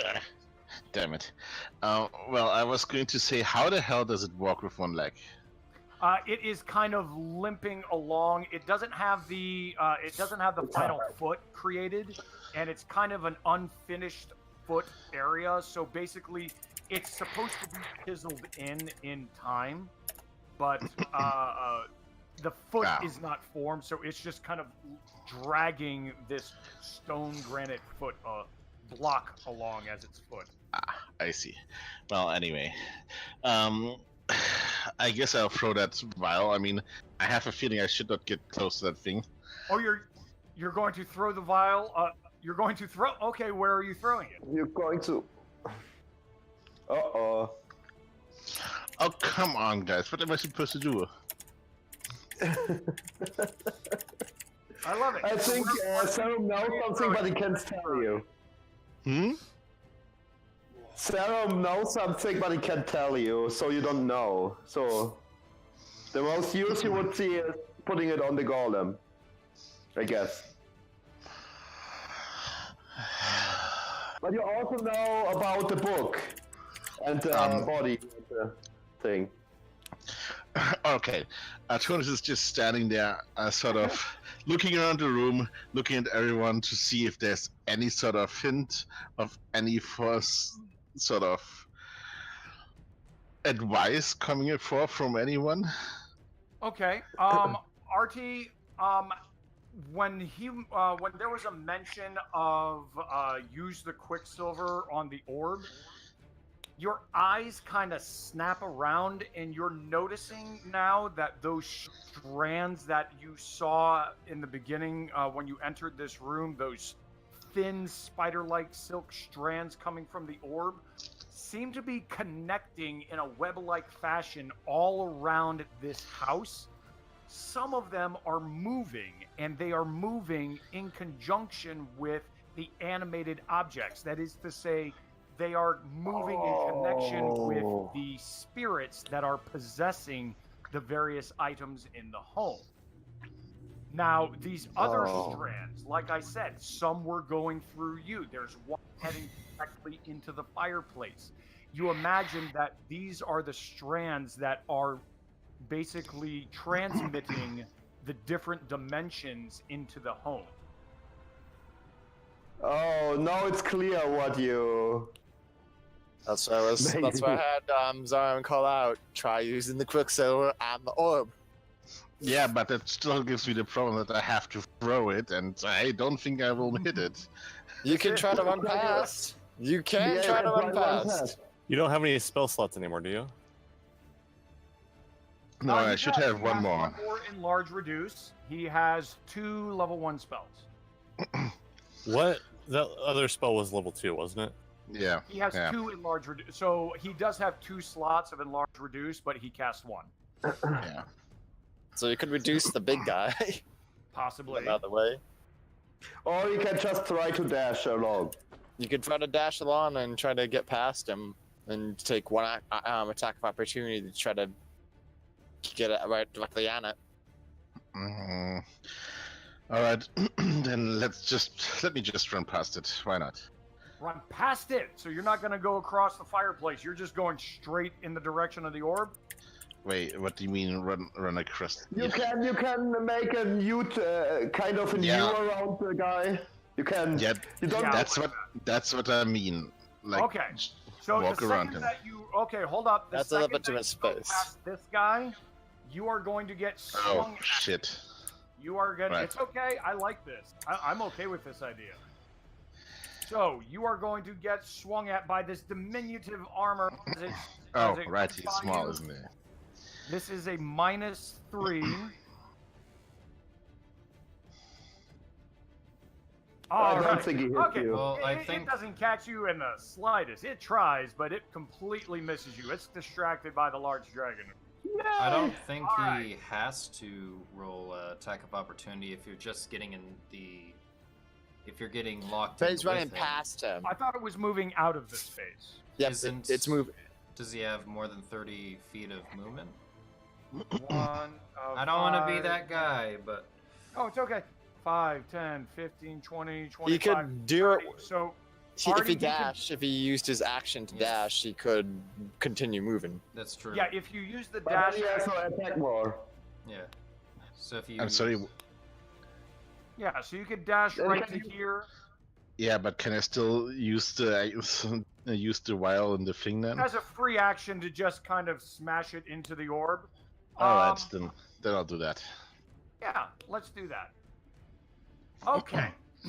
So that vial of Quicksilver smashes into the orb, and there is a sudden shudder and a shriek as the entire house starts to crumble and shake. Uh-oh. Oh You dear. can see flashes. You can see flashes around the house, and these threads that I mentioned become very visible and then invisible.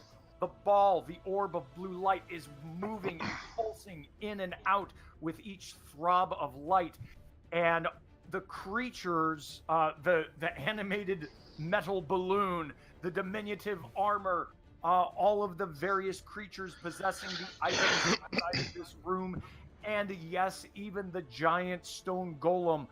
All of those creatures you can see writhing and shrieking, moving in and out of their possessed bodies, and being The balloon deflates. and almost being pulled into this area. Let's see. What happens to the balloon?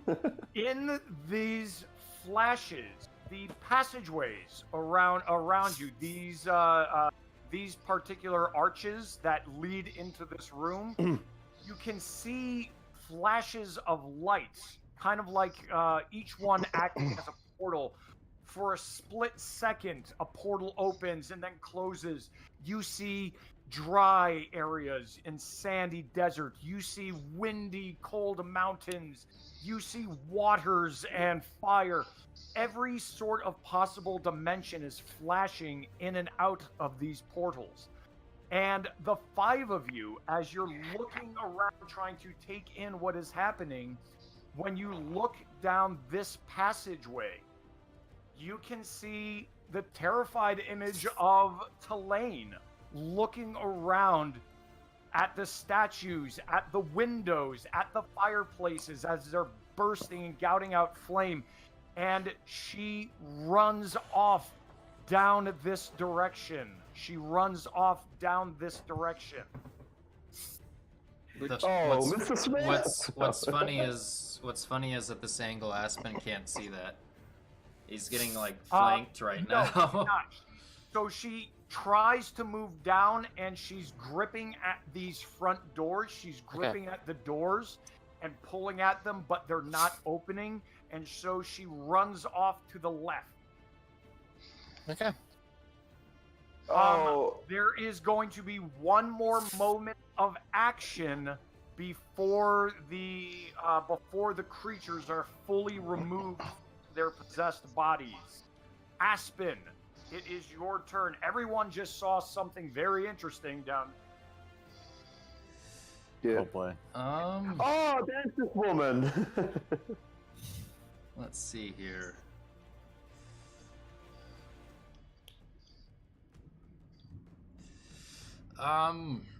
Well, it doesn't. My action doesn't fully matter at the moment, simply because they're gonna. You said they're gonna like disappear. You can visually see the strands of energy from these non-corporeal creatures being pulled out of the possessed bodies, but they are still struggling to stay in. The smaller ones that are possessing the books and the tables, those are being pulled out immediately.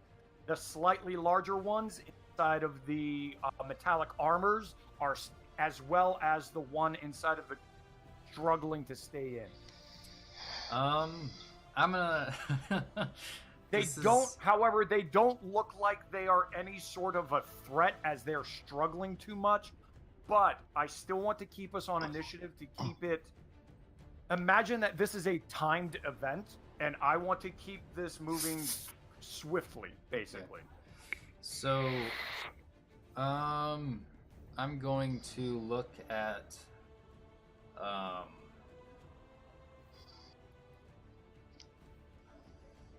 I'm gonna look at the miniature armor that had stabbed me before. Okay. I'm gonna point my finger and I'm gonna say, do you know why sneaky rogues prefer leather armor? Because it's made of hide. And then I cast Vicious Mockery on it. Everyone else take 3 more points of intelligence damage. Indeed. Good boy. So that's D4, and it has to make the save for disadvantage. Just damaging it is enough for the creature inside to lose its concentration on the element here, on the armor, and the creature loses its grip, so to speak, of the physical armor itself, and you see its white essence being pulled, elongated towards this blue orb and sucked right in. The armor clatters to the ground and regains its normal size. And then, so the small one isn't there anymore? The small one is no more, yes. Okay. But if I move away from the stone one, it's going to get attack of opportunity. It's not really attacking right now, so basically these things are not going to attack in any way. So they're like paralyzed at the moment. They're kind of paralyzed. They're struggling to stay in their form, but these two are still struggling. Other things are being sucked into the orb through those strands. All right. In that case, I'm going to move at least to over here. Okay. And just for shits and giggles, I'm gonna look over to the rest of you. And despite Aspen looks very screwed up, he's covered in stab wounds and blood, but there's still this smile on his face despite all of this all these horrible things. And he just looks at you guys and says, "That's a pretty sweet golem. I think it must have cost him an arm and a leg."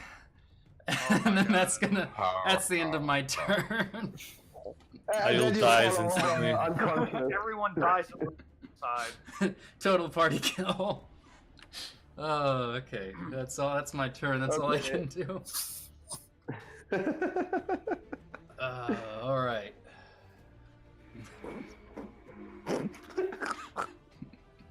Okay, in that case, Yeek, what is happening? Yeek is still like trying not to chuckle, not about the joke, but the balloon is there. So you can see the house shaking, and everyone can remember that what that Sir Timoth said, if he was to die, then the whole house would die. He's a part of the house. And there are flashes of images inside of these portals. So for a second, you can see a different world between the archways that should go into the foyer. But then the foyer is visible again. I shouldn't spend my time laughing about a balloon, you say? Maybe not. Yeah, okay, then Yeek goes towards, passes, Ayul and says, we should go out of here. And, yeah,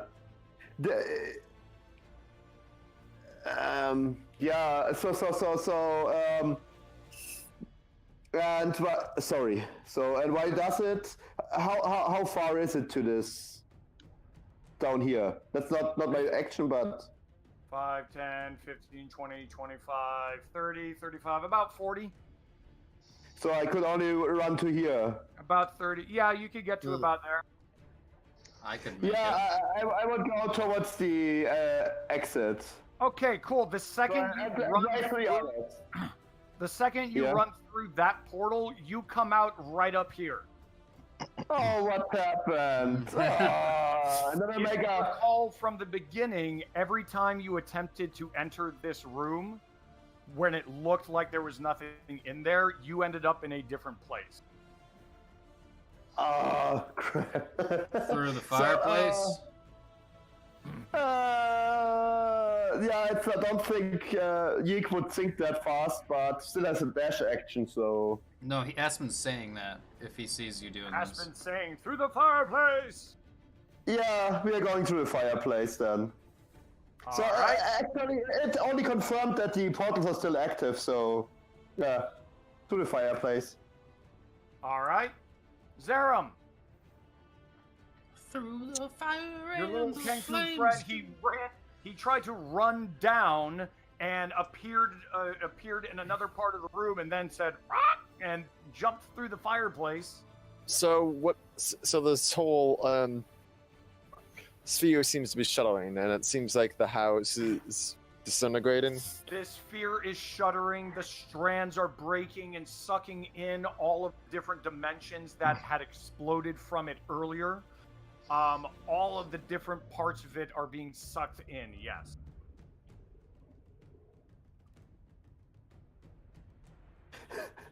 Hey, I actually did a shortcut to the fireplace.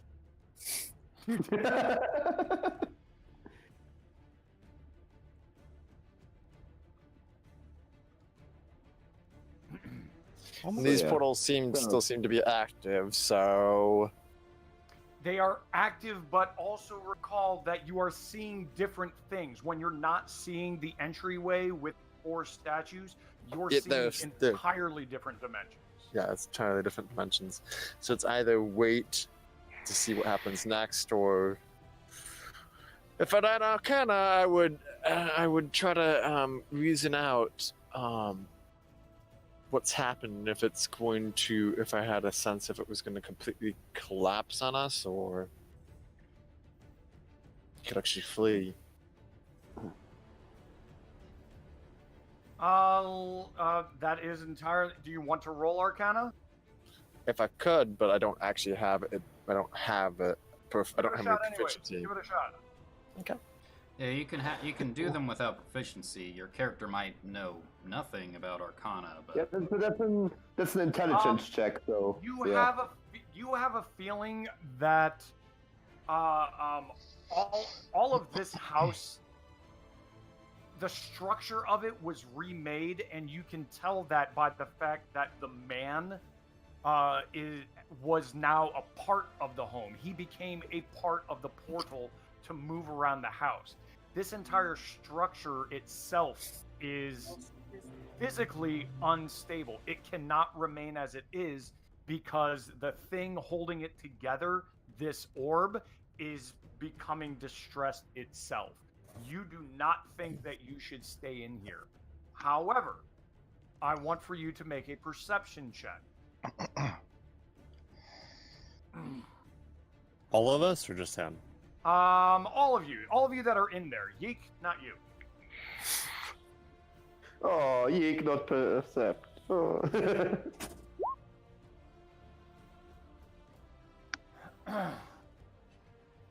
Where are you staying, guys? Okay. Aspen, so Aspen and Zerum, you're the only two. As everyone else is trying to think of what they should do to flee and get out of here, you two notice that there is a bit of quicksilver remaining on the ground in amidst some broken glass, as well. Not to mention the quicksilver that has been flung at the stone golem. There's still a little globule on it right there, right near the ground. You have a feeling that if you want to try and dissipate any of these dimensional effects, quicksilver is what you would need. I'm gonna try to take some of that quicksilver, any I Now, can that's gather. a good question. How to take quicksilver from the ground? I mean, I'm it is just going mercury. to- You can hold it in your hand. You certainly can. I'm gonna take a little bit of. Let's see what I have here. In your mouth. No, That's I'm it. gonna. Just suck it up. Aspen will just. I'm going to put it Then you have on. mercury spits. Then have you a magic mercury spit. I don't know what. I was. I'm going to take my hunting. I'm going to put it on the tip of my hunting trophy. Okay. Like this claw I've had, Okay. Dope. and then use and then use it as a way to tear open the portal just south of me. Okay, so you anoint that with quicksilver, and you rip down in this open portal. It looks like you're ripping at nothing, but there is a kind of a visible tearing sound, and you see a strand snap and break and snap back into the orb. And even though on the other sides of you, through the other archways, there are images of different worlds appearing, this one does not appear to have the same thing. I'm gonna grab some. First of all, that's badass, Zerum. That Second, was very badass. I'm actually going to take away the turn. Okay. Okay, I'm not finished with my turn. No. Okay. Yep. So keep moving if you want to move. Yeah, I'm charging. Let's see here. I've done 5 movements, so 10, Actually, yeah, 15, 20, 30. No, 5, 10, 15, 20, 25, 30. 30 here. And do I still have my action, or would you consider me tearing up in the portal my action? Tearing This- that, dipping it in the quicksilver, tearing down is going to be that action.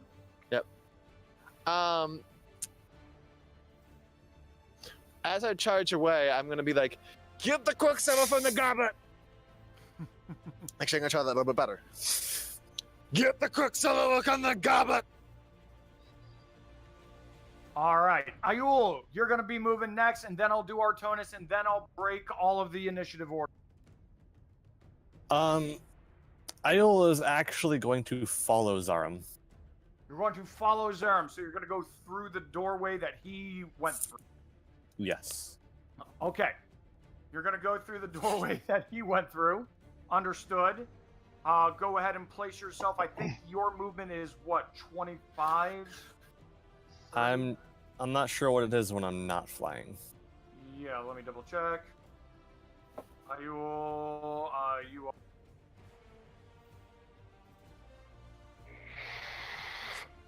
So yeah, you can get behind. You can get basically behind him. All right. Okay. Now what? That's it. That's it. Okay, Artonis. Everyone seems to be. You've got Yeek that ran through a portal and then through the fireplace. You've got Zerum, who's up with Quicksilver and acting all arcanic over here. So he got the quicksilver, right? He has a little bit of a. He basically has the tip of a trophy coated with quicksilver. you would have to do something similar if you want to perform what he performed. Well, it can't hurt. Let me see, what do I even have on me?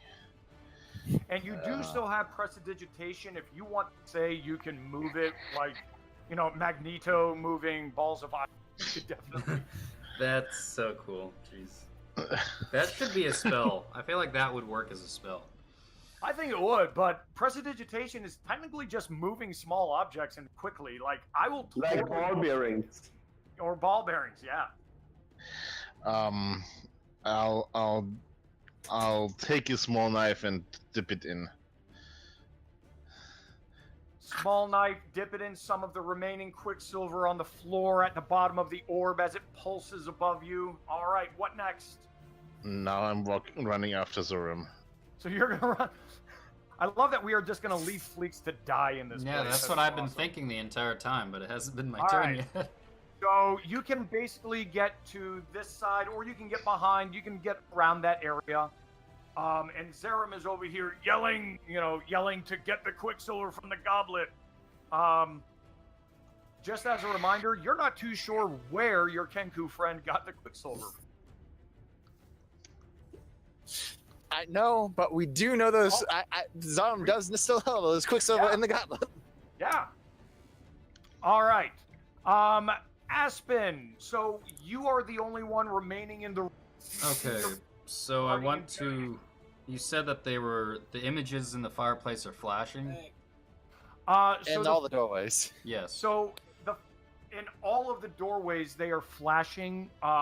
You can get a sense of moving through the fireplace in the correct when it's not showing a different dimension. It's just the span of 5 seconds and then a flash of something else. Another 5 seconds and then a flash of another dimension. So I'm going to wait until I see the room that I believe Fleeks had gone through. Okay. You can't really see that, but okay, so you want to do that.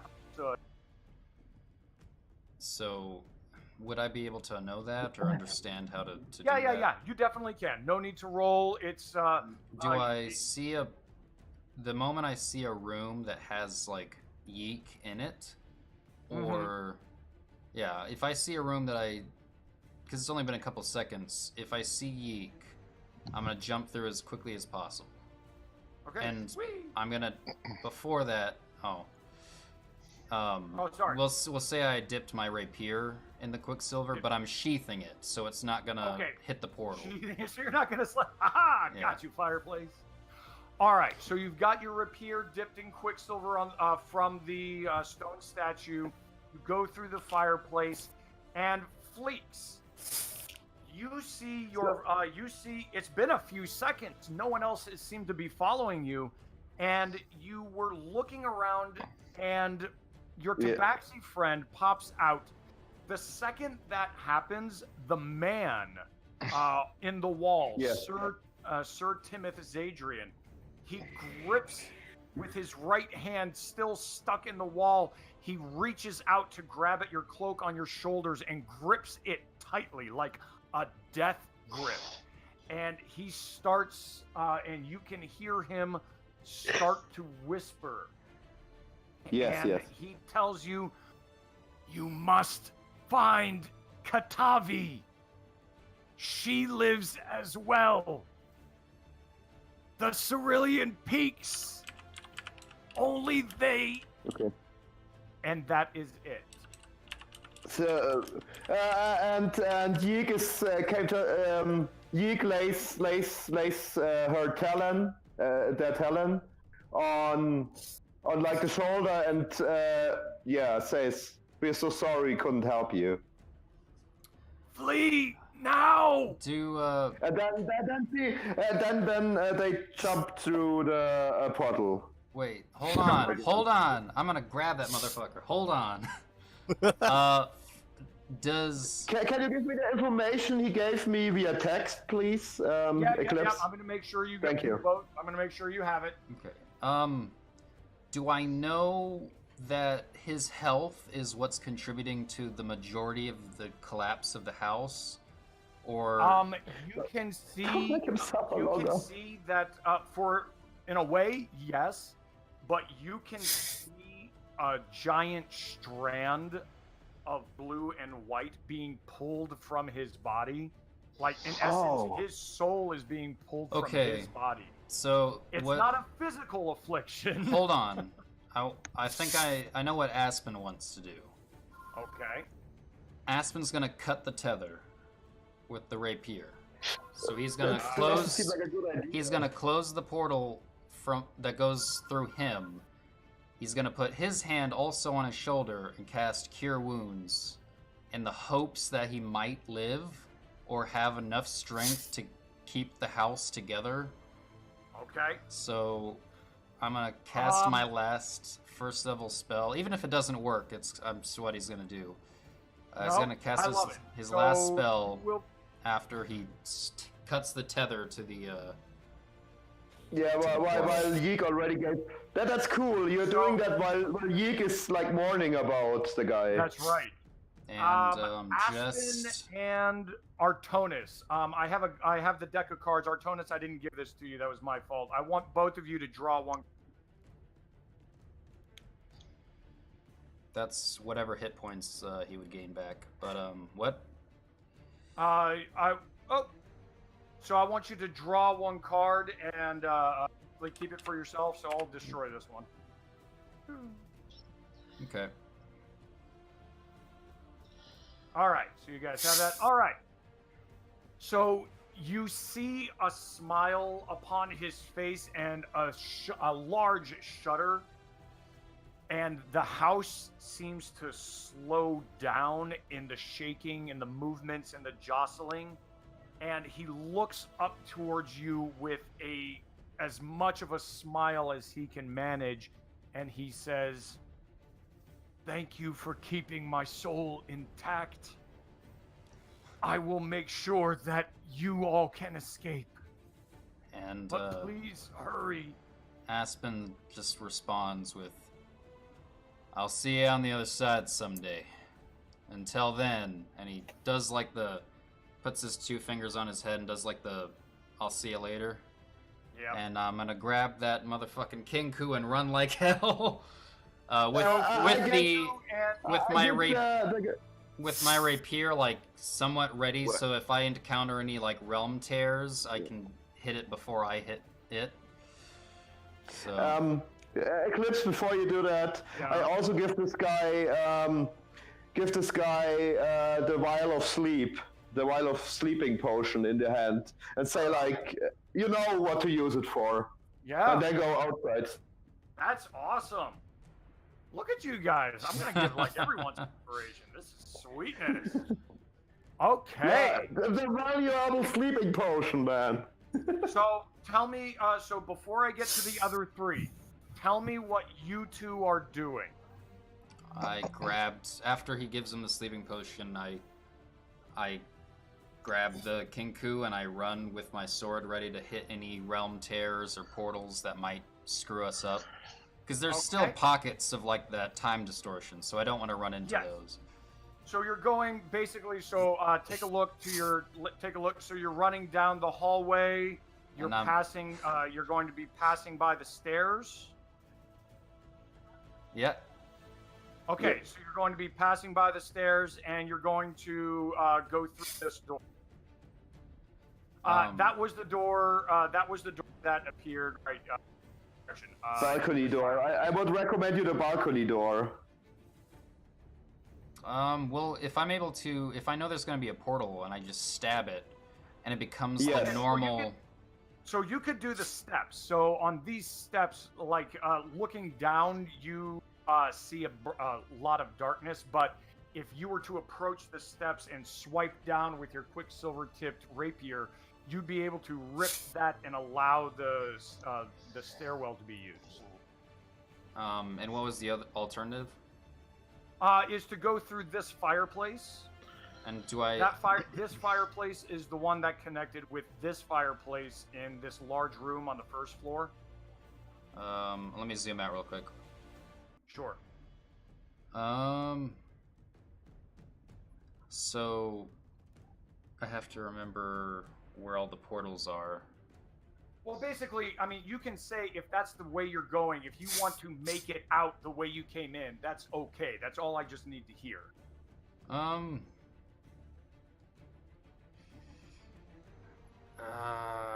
think it'll be faster if I go through the stairwell. Okay. Because So you're it's going right to go there. Okay, cool. So you and Fleeks are running through the top of this house, through the top. Oops, grab those. Don't need to grab those. Don't worry, I'll grab you two. You see the darkness inside of the stairwell, and you rip at it with your rapier, and you both appear at the top of the stairs, and everyone in the front. You can hear people walking down. You can also hear someone walking behind you. So you three, you don't see who is coming down the stairs yet, but you can hear something behind you as well. Some ha ha ha ha ha. I was about to ask where he was. Oh God! And from this corner, you can see this small kobold, and he turns and looks at you. What have you done? We've got to get out of here now. What have you done? And at that time, you see Aspen and Yeet come to the bottom of the stairwell. Can I continue? Oh, you may. So, Zarm is going to continue charging and see what he sees around this corner. See if he sees Telena. You've got nothing around that corner. Isn't that where Telena went? You do not see anything around that corner. It is an empty hallway. There is a flickering. Don't forget the woman. Don't forget the woman. It is shuddering in here. I thought the kobold was a guy. So wait. But this is the direction that I saw her initially go. That is the direction you saw her go. Yes. Okay, so I'm gonna see if I can push open that doorway without going through it, and see if on this doorway here. Yep, and see if certainly. You push open that door.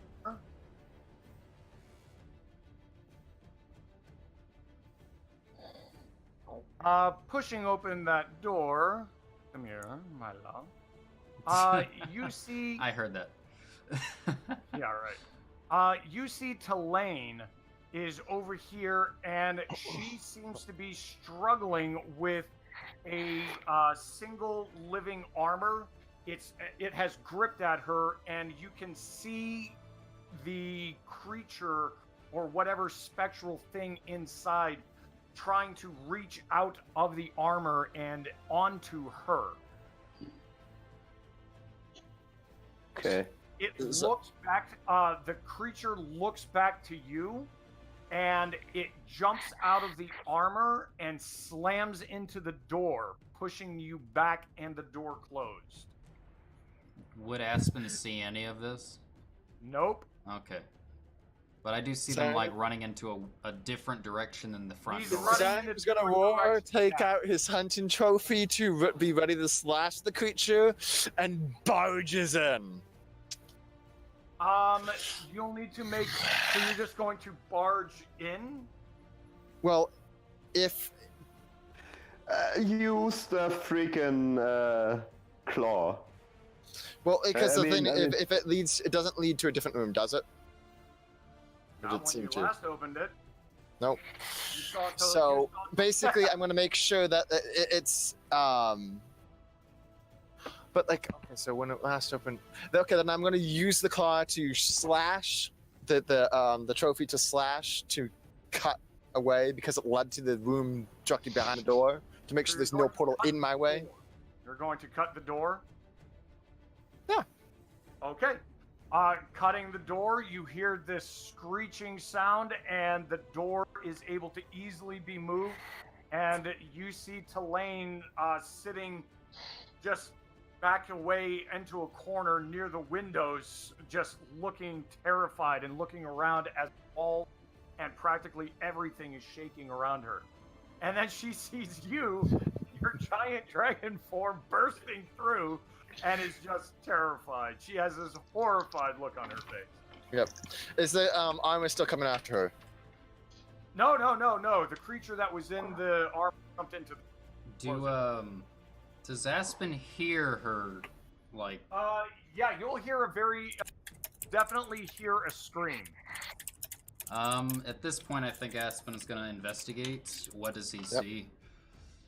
So, as you do that, I just want to put out, I'm just gonna be calling out... Sorry, let me get this out. So it's like, Telena! Sorry. Telena, with us! If you value your safety, come!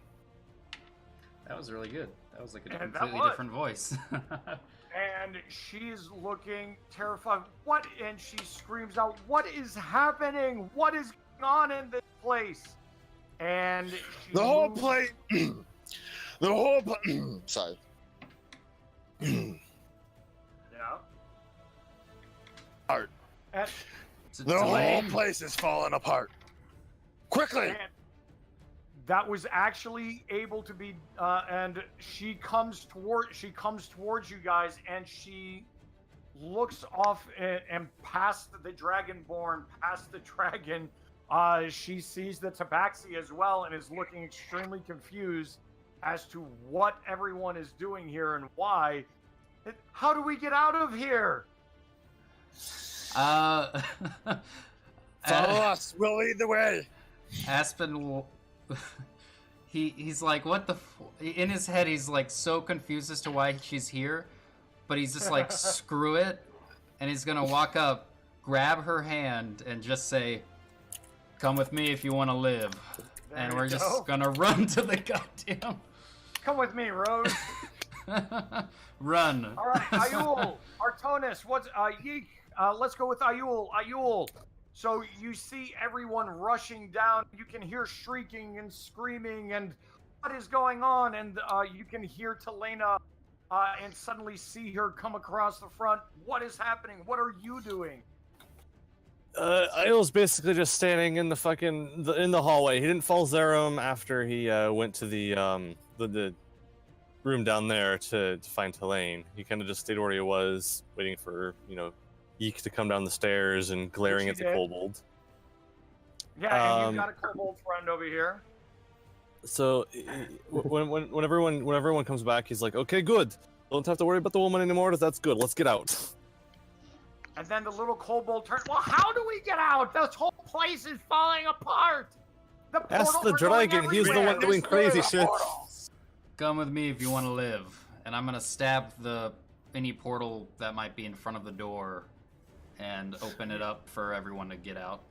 I think it'd be cool if like Zarm gets slashes with one of the doors and like Aspen gets the other door. Yeah, I like that. Artonis is over here like, well, I've got a dagger with Quicksilver in it, but okay. That's okay, guys. Don't need me. All right. We have Zerum has a badass like war trophy. I have a fucking magic rapier. He's just got the dagger. He's a mage. Of course, he's got a dagger. Right. All right, and you two pierce at that opening, and again, you hear a ripping sound that shouldn't be there, as if paper is tearing, but there's no paper around, and the doors are now able to be easily opened. As you open the doors, you see the horse trot on by, and he goes... Save the horse. Yep, you saved the horse. Congrats. And he trots out. He's like, whoa, screw this place. Do I somehow hear it, not realizing I still have that ring? Yeah. Yeah. I'm just... Dr. Doolittle over here doesn't realize I can talk to... Perfect. All right. And Fleeks, you are wrong. What? Well, at least that's okay. If you think that, that's okay. No, you told this before in the previous. I don't remember him everyone ever avo- saying this, just for the record. I remember that.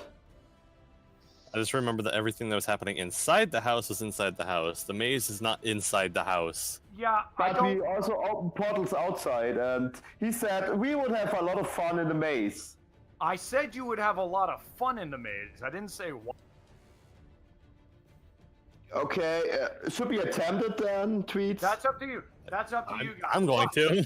You do. All right. But we need. Sarah throws out the trailer shot as as he bursts through the doors, and is it okay to assume that everyone will at least be following outside? Yes. Okay. I think so. Okay, so I will narrate that. Everyone follows out with Aspen fireman carrying poor Tulane. She's like, I have legs! I have legs! And the little kobold is following through the rear. He even pushes by Ayul, remembering the bird's earlier rudeness towards him. Oh yeah. He pushes by Ayul as everyone tries to flee this location and get out. And all of you do. And while you're standing outside, and let's just say that everyone is going to be standing outside of the fenced area. Everyone is standing outside of the fenced area. And you can see inside the house itself. It's almost as if Sir Zadrian recognized that everyone has gone out and he no longer has to stay in, and he begins, unbeknownst to you, to drift off into a very comfortable sleep, and the house itself kind of pulls in all towards that area where the blue orb was, and that is the last thing you see before the orb itself pulses one final time and is sucked in, all of the strands gone, and nothing of the house itself remaining but the foundation. Oh, Yik has something to do still in there. Should I? Yeek has something to But you don't know. Where are my ball bearings? My ball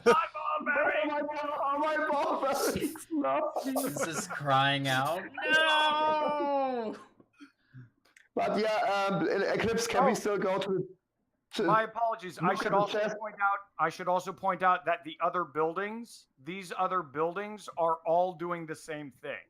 So these other buildings, the same thing occurred to them. Anything that seemed to have a door attached to it in some way, the buildings were sucked in. So remember, Ayul, you opened up this door and you saw a big mountaintop and you're like, yep, I'm going to nope out of that. Yep. Actually, that was our. Oh, no, we can't go. Oh, yeah. No, the mountain is gone. So the only thing basically remaining is the foundation of the house proper, the stones, the fountain, the trees, this hedge maze over the stone steps leading up to the balcony of the front porch, which is no more. There is no walls, no the floors are no furniture. There is nothing else in this house remaining whatsoever. All right. Well, Ayul is gonna. Yeah, we want to the chest. We want to see if the chest is still there. Yeah, Ayul's gonna know it. So we do it secretly. Ayul's gonna quickly look around and make sure everyone's alive and well, and then he's just gonna sort of sprint towards the fucking Everyone else maze. is looking more or less alive. And Tulane, I mean, your Tabaxi friend is in pain and bloodied. Yeah, I mean, trying to fireman carry Tulane, he's got blood all over her dress that she's very happy about. Zerum is not looking too well, and the kobold is just sitting on the ground. You two are seriously just going to depart? Yeah, we're just booking it towards the maze. They just looked at each other and were like, "Yeah, we're getting that," and then they ran. We earned that. Aspen, obviously, kind of realizing the adrenaline rush is gone. He's, sorry, and he sets her down, and he just sort of Well, I suppose. And he just passes out. So he just passes out. He's tired. He hasn't gotten this fucked up before. That's great. And he passes out. And she's looking exasperated. What is going on? It's good to see that you are well, Talayan. And Sorry you got wrapped in this trouble. Damn it, we should have told her we were Ghostbusters. Damn. That would have made more sense. I'm trying to say quote briefly. We have taken you to safety. Safety. Little Billy Jacobson told me that all of you came over to Castle Zadrian. I was looking for you and Mr. Smith, and now I find the entire castle has disappeared and things are attacking me. What is going on? The safety was directed to the kobold. And wait, what did you say? He turned to the kobold and said, "We have gotten you to safety." Especially now. Especially now that Ayul is gone and Yeek. And he looks True up safety. to Zaram. The little kobold looks up to Zaram and says, "As long as Praxis is still out there, we are not safe." He steps up. You are at least freed from the building you've been in for a week. You do have a point. I'm going into town. If you need anything, I'll probably be there for another week. And he dusts himself off as he confidently strides away. Yeah, and we are on the way to the chest. That's very important. So I see you two at the chest. Artonis, anything for you? Anything that you would like to say or do, pursue, question? Anything of that nature? I want to go home. He's like, your two avian friends have suddenly disappeared. They looked at each other and then just bolted. I mean, we can see the maze, like they're just running and flying towards it. And as you say, I just want to go home, you just see an arm raise up from Aspen with a thumbs up and then just falls back. Yeah. Okay, and very quickly to these two. So how are you navigating this maze? It's relatively simple, but are you just going to start at the entrance and walk in, flying around, throwing things? What are you doing? Ayul's gonna pick up Yeek and fly above the maze, spot the chest, and then just land on top of it, basically. Okay, so... Oh shit, So Tweets, you beat me to it. Fly up and drop him on top of the chest. Okay. The two of you land next to the chest. You are safe and sound next to the actual chest. It is a beautiful looking chest. This is a majestically, intricately well-kept chest of beautiful metal and wood. A beautiful ornate lock keeps it in place from interlopers. It is gorgeous. Yeah. You two just stare at it for a little bit. Is it locked? As you attempt to test and see if it is locked, I need you to make a perception check. Is that for both of us or just? Is Fleeks the one that is testing the lock? Yeah. Yes. And yes, just Fleeks. Okay. This will be fun. Fleeks, in your eagerness to try and get into this particular lock, you miss the poison needle that jabs out from behind the lock and digs very briefly into your flesh. I need you to make a Constitution saving throw. He's a balloon now. Right. Give me a second. Oh, wait, That's initiative. yeah. That's initiative. What's it? I should take it. I should take it. Ah, that's even better. Oh.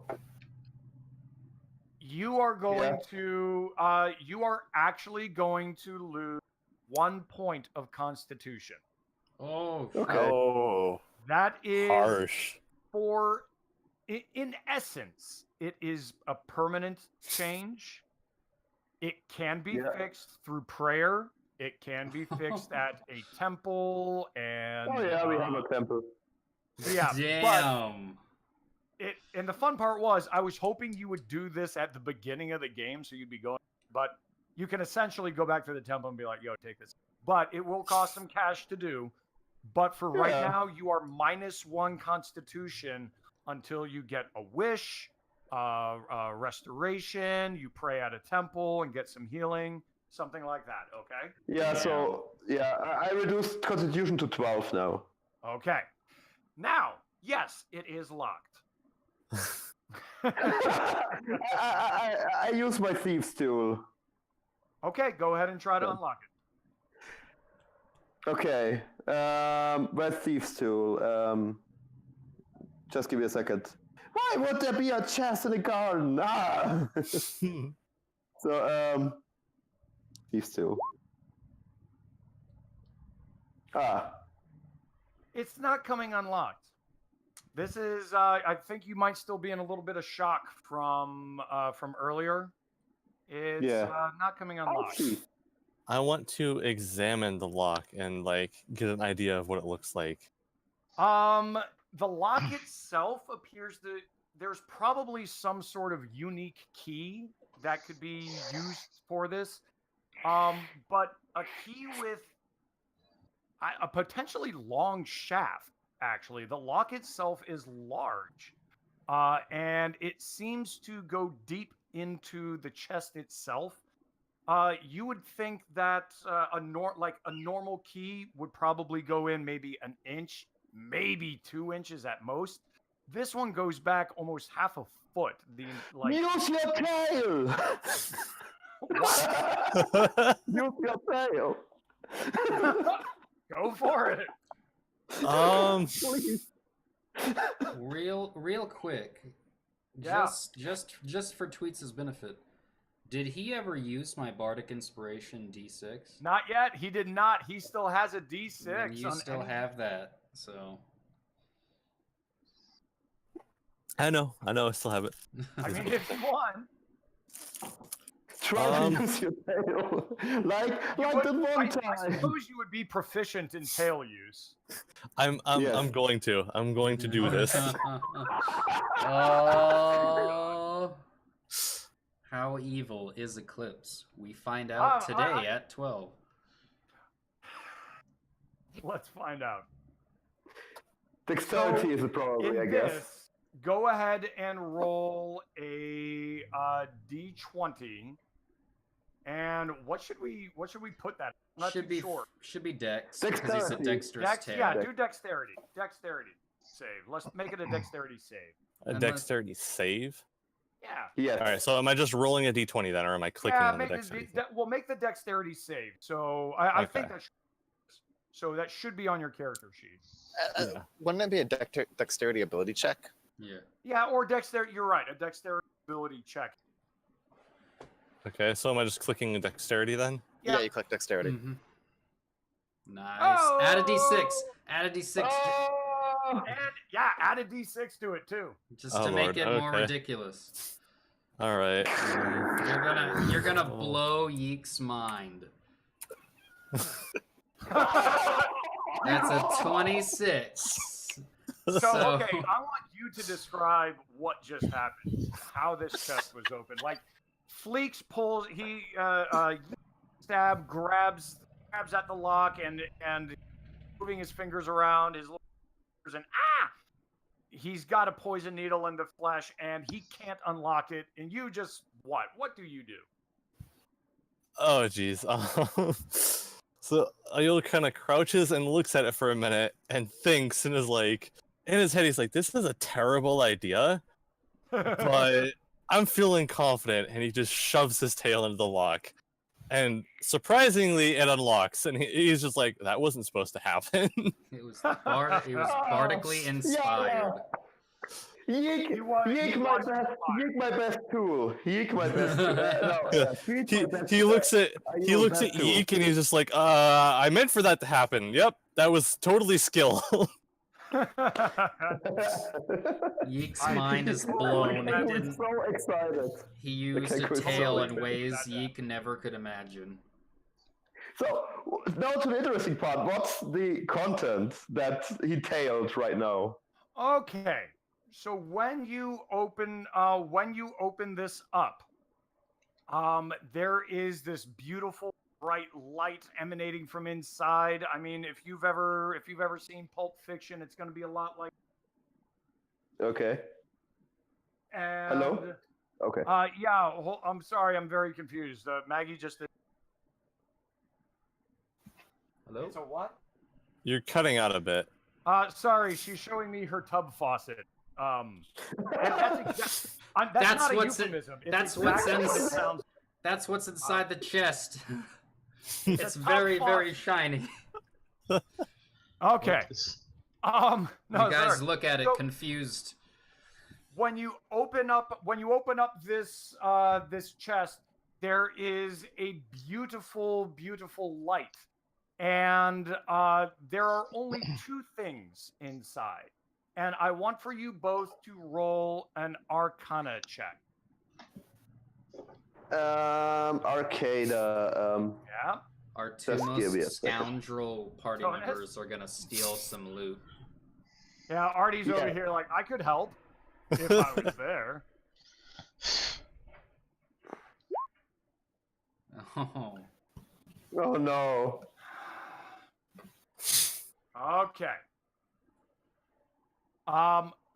Both of you are seeing two neatly folded cloaks side by side. The cloaks themselves appear to be almost identical to your eyes. Okay, we can show it to Artie, so we're taking them, I guess, and share them randomly. So you reach inside and grab one of them? Yeah.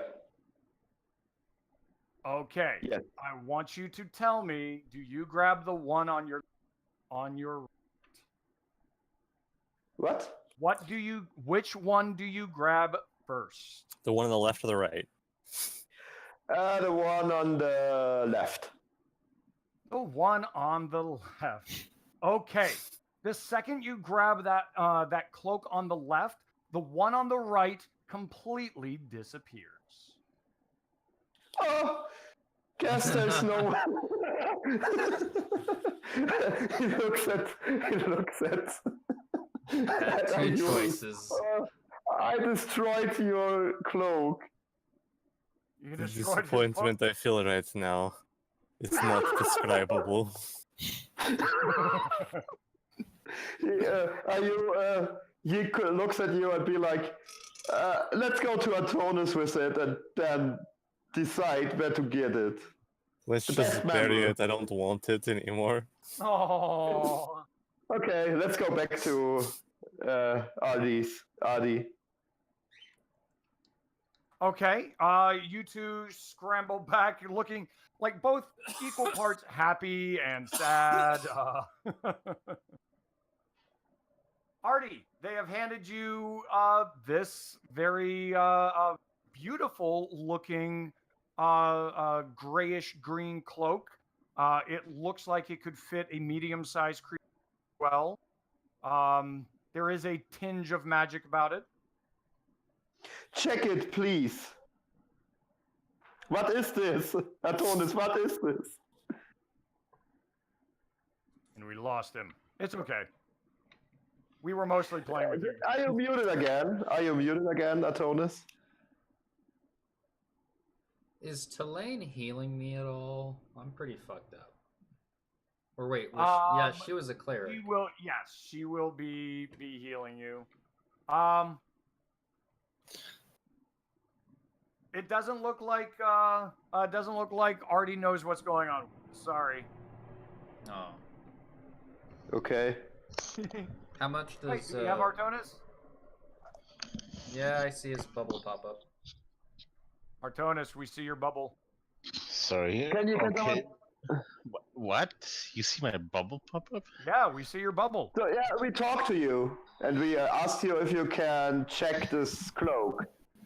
Sorry, I had to go and emergency close the windows. No worries. Okay. Okay, So- so check the cloak with Arcana, I assume.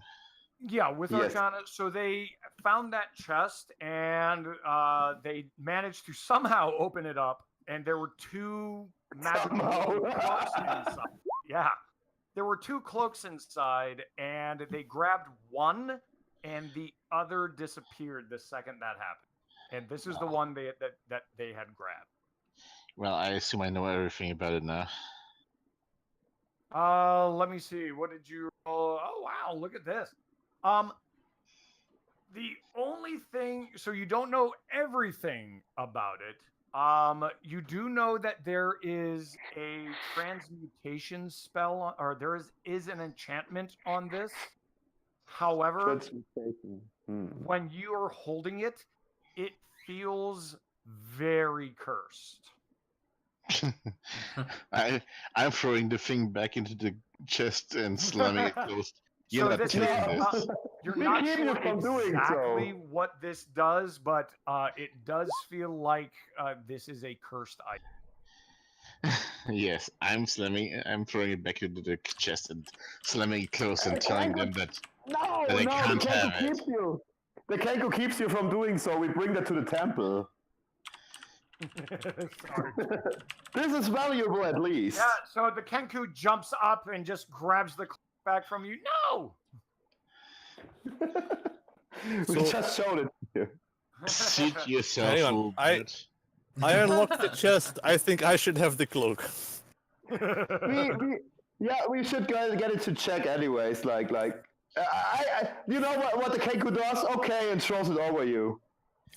Go! Throws it over me, huh? Yes. Okay, take it. Are you sure? Oh, the DM is asking. Oh shit. Okay, well, Oh. I'm washing my hands of this. so did you By just accident, but if it doesn't do anything funny, then not. But I throw it over him, and you don't know? not like. Okay. So As long as it doesn't kill him. I hope it doesn't kill him. So. Real quick. How much do I heal? for you, so you basically you are going to be completely healed. Yay. Okay. Yeah, you are going to be okay. I'm gonna slightly wake up from my little pass out. But what am I waking up to, Eclipse? Tell us what happens. So you are going to be you are basically be waking up to Lane basically kind of coddling you in a way, holding her head in her arms and head is in her as she's kneeling, and she's basically holding your head and placing her hands on your chest. Who's a pretty kitty?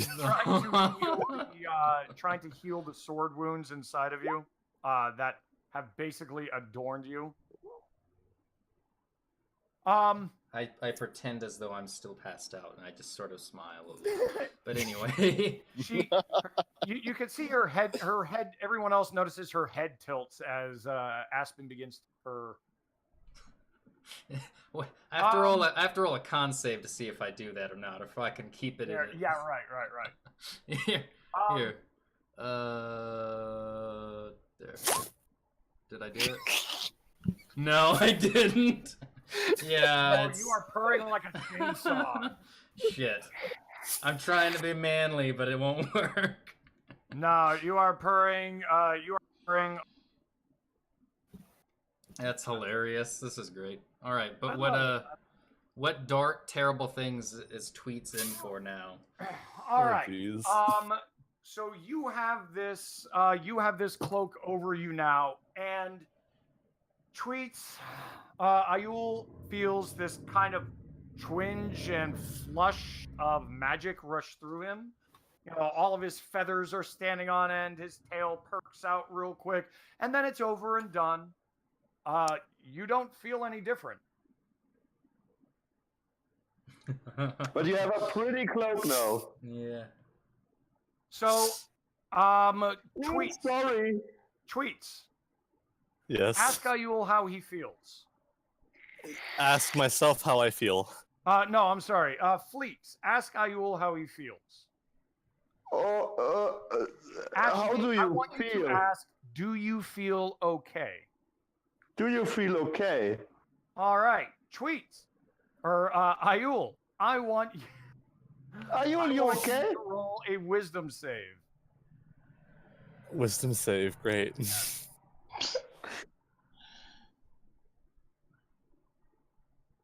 Okay. Fuck. You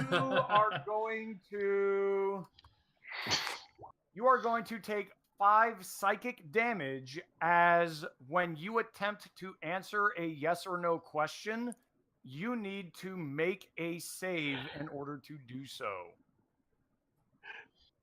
To Fuck. basically answer yes or no, you need to make a wisdom save until the curse is removed. Oh man.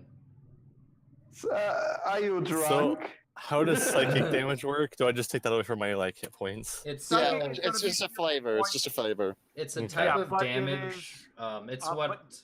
Oops, sorry. No, go for it. So when I do vicious mockery, I'm not like injuring them with a weapon. I'm doing Right. psychic damage. Think of it as have you ever seen Stranger Things? Mm-hmm. So you know what 11 can do. Imagine it like that. So you can still kill someone with psychic damage. That's the equivalent of like scrambling their brain. But Right. psychic damage can like screw with your head either mentally or just like your own sanity, depending on like what flavor you want to add to it. So it'd be like getting a really bad headache or hangover. You can interpret it like that, or you can interpret, You can or you recognize can, that one. yeah, or you can interpret it as, however you want. Usually, it's just like the headache stuff is easier to visibly show your party members. So tweets, Ayul, you can take the cloak off. That is okay, but the curse remains. This is called the cloak of indecisiveness. Out of character. Well- What was the other cloak? Cloak of protection +1. Ah. That's That would've why, been that's great, why man. the Arcana check would have told which one had the which one felt worse. That's funny. And but they both failed it. Oh man. Uh-oh. Well, this isn't what I was Yeah. hoping for. We brought brain things again. And also the kangaroo up again. Threw this on you, bud. Okay. Oh. So with this knowledge, I think this here is a fun place to stop. We have escaped the crumbling mansion. We have a small bit of information to go on. We did get some information, Yes. and 2 of our party members are cursed. That's great. Oh, yeah. 2? Two, So the thing two was, of our party members? there were. What's that? Two of our party After the members? main quest. Yeah, I had technically- confusion. Yeah, Cursed. technically, Yeek is poisoned, so Oh, but not yeah. cursed so much. Yeah, okay. That's what you get for greed. Look what greed gets you. No. That's what you get. I Okay, wasn't the dragon. so here's actually, I'm gonna start divvying out some XP for this, and this Yay. is gonna be, what's that? Yay! Yay, XP! All right, Yay. Alcini, come here, crab bird. You're an idiot. Sorry. You love your bird. Oh, I love my bird to pieces. Don't get me wrong. Yeah, I know. I saw you loving the bird. Whoa. No, oh my God, you got this wrong. You can't say anything right in this fandom. You screwed up. You Yeah, I screwed know. up. Please. I saw you loving your bird. And Like, at is that what that, we're I'm calling gonna it stop nowadays? recording and stop streaming. Bye bye.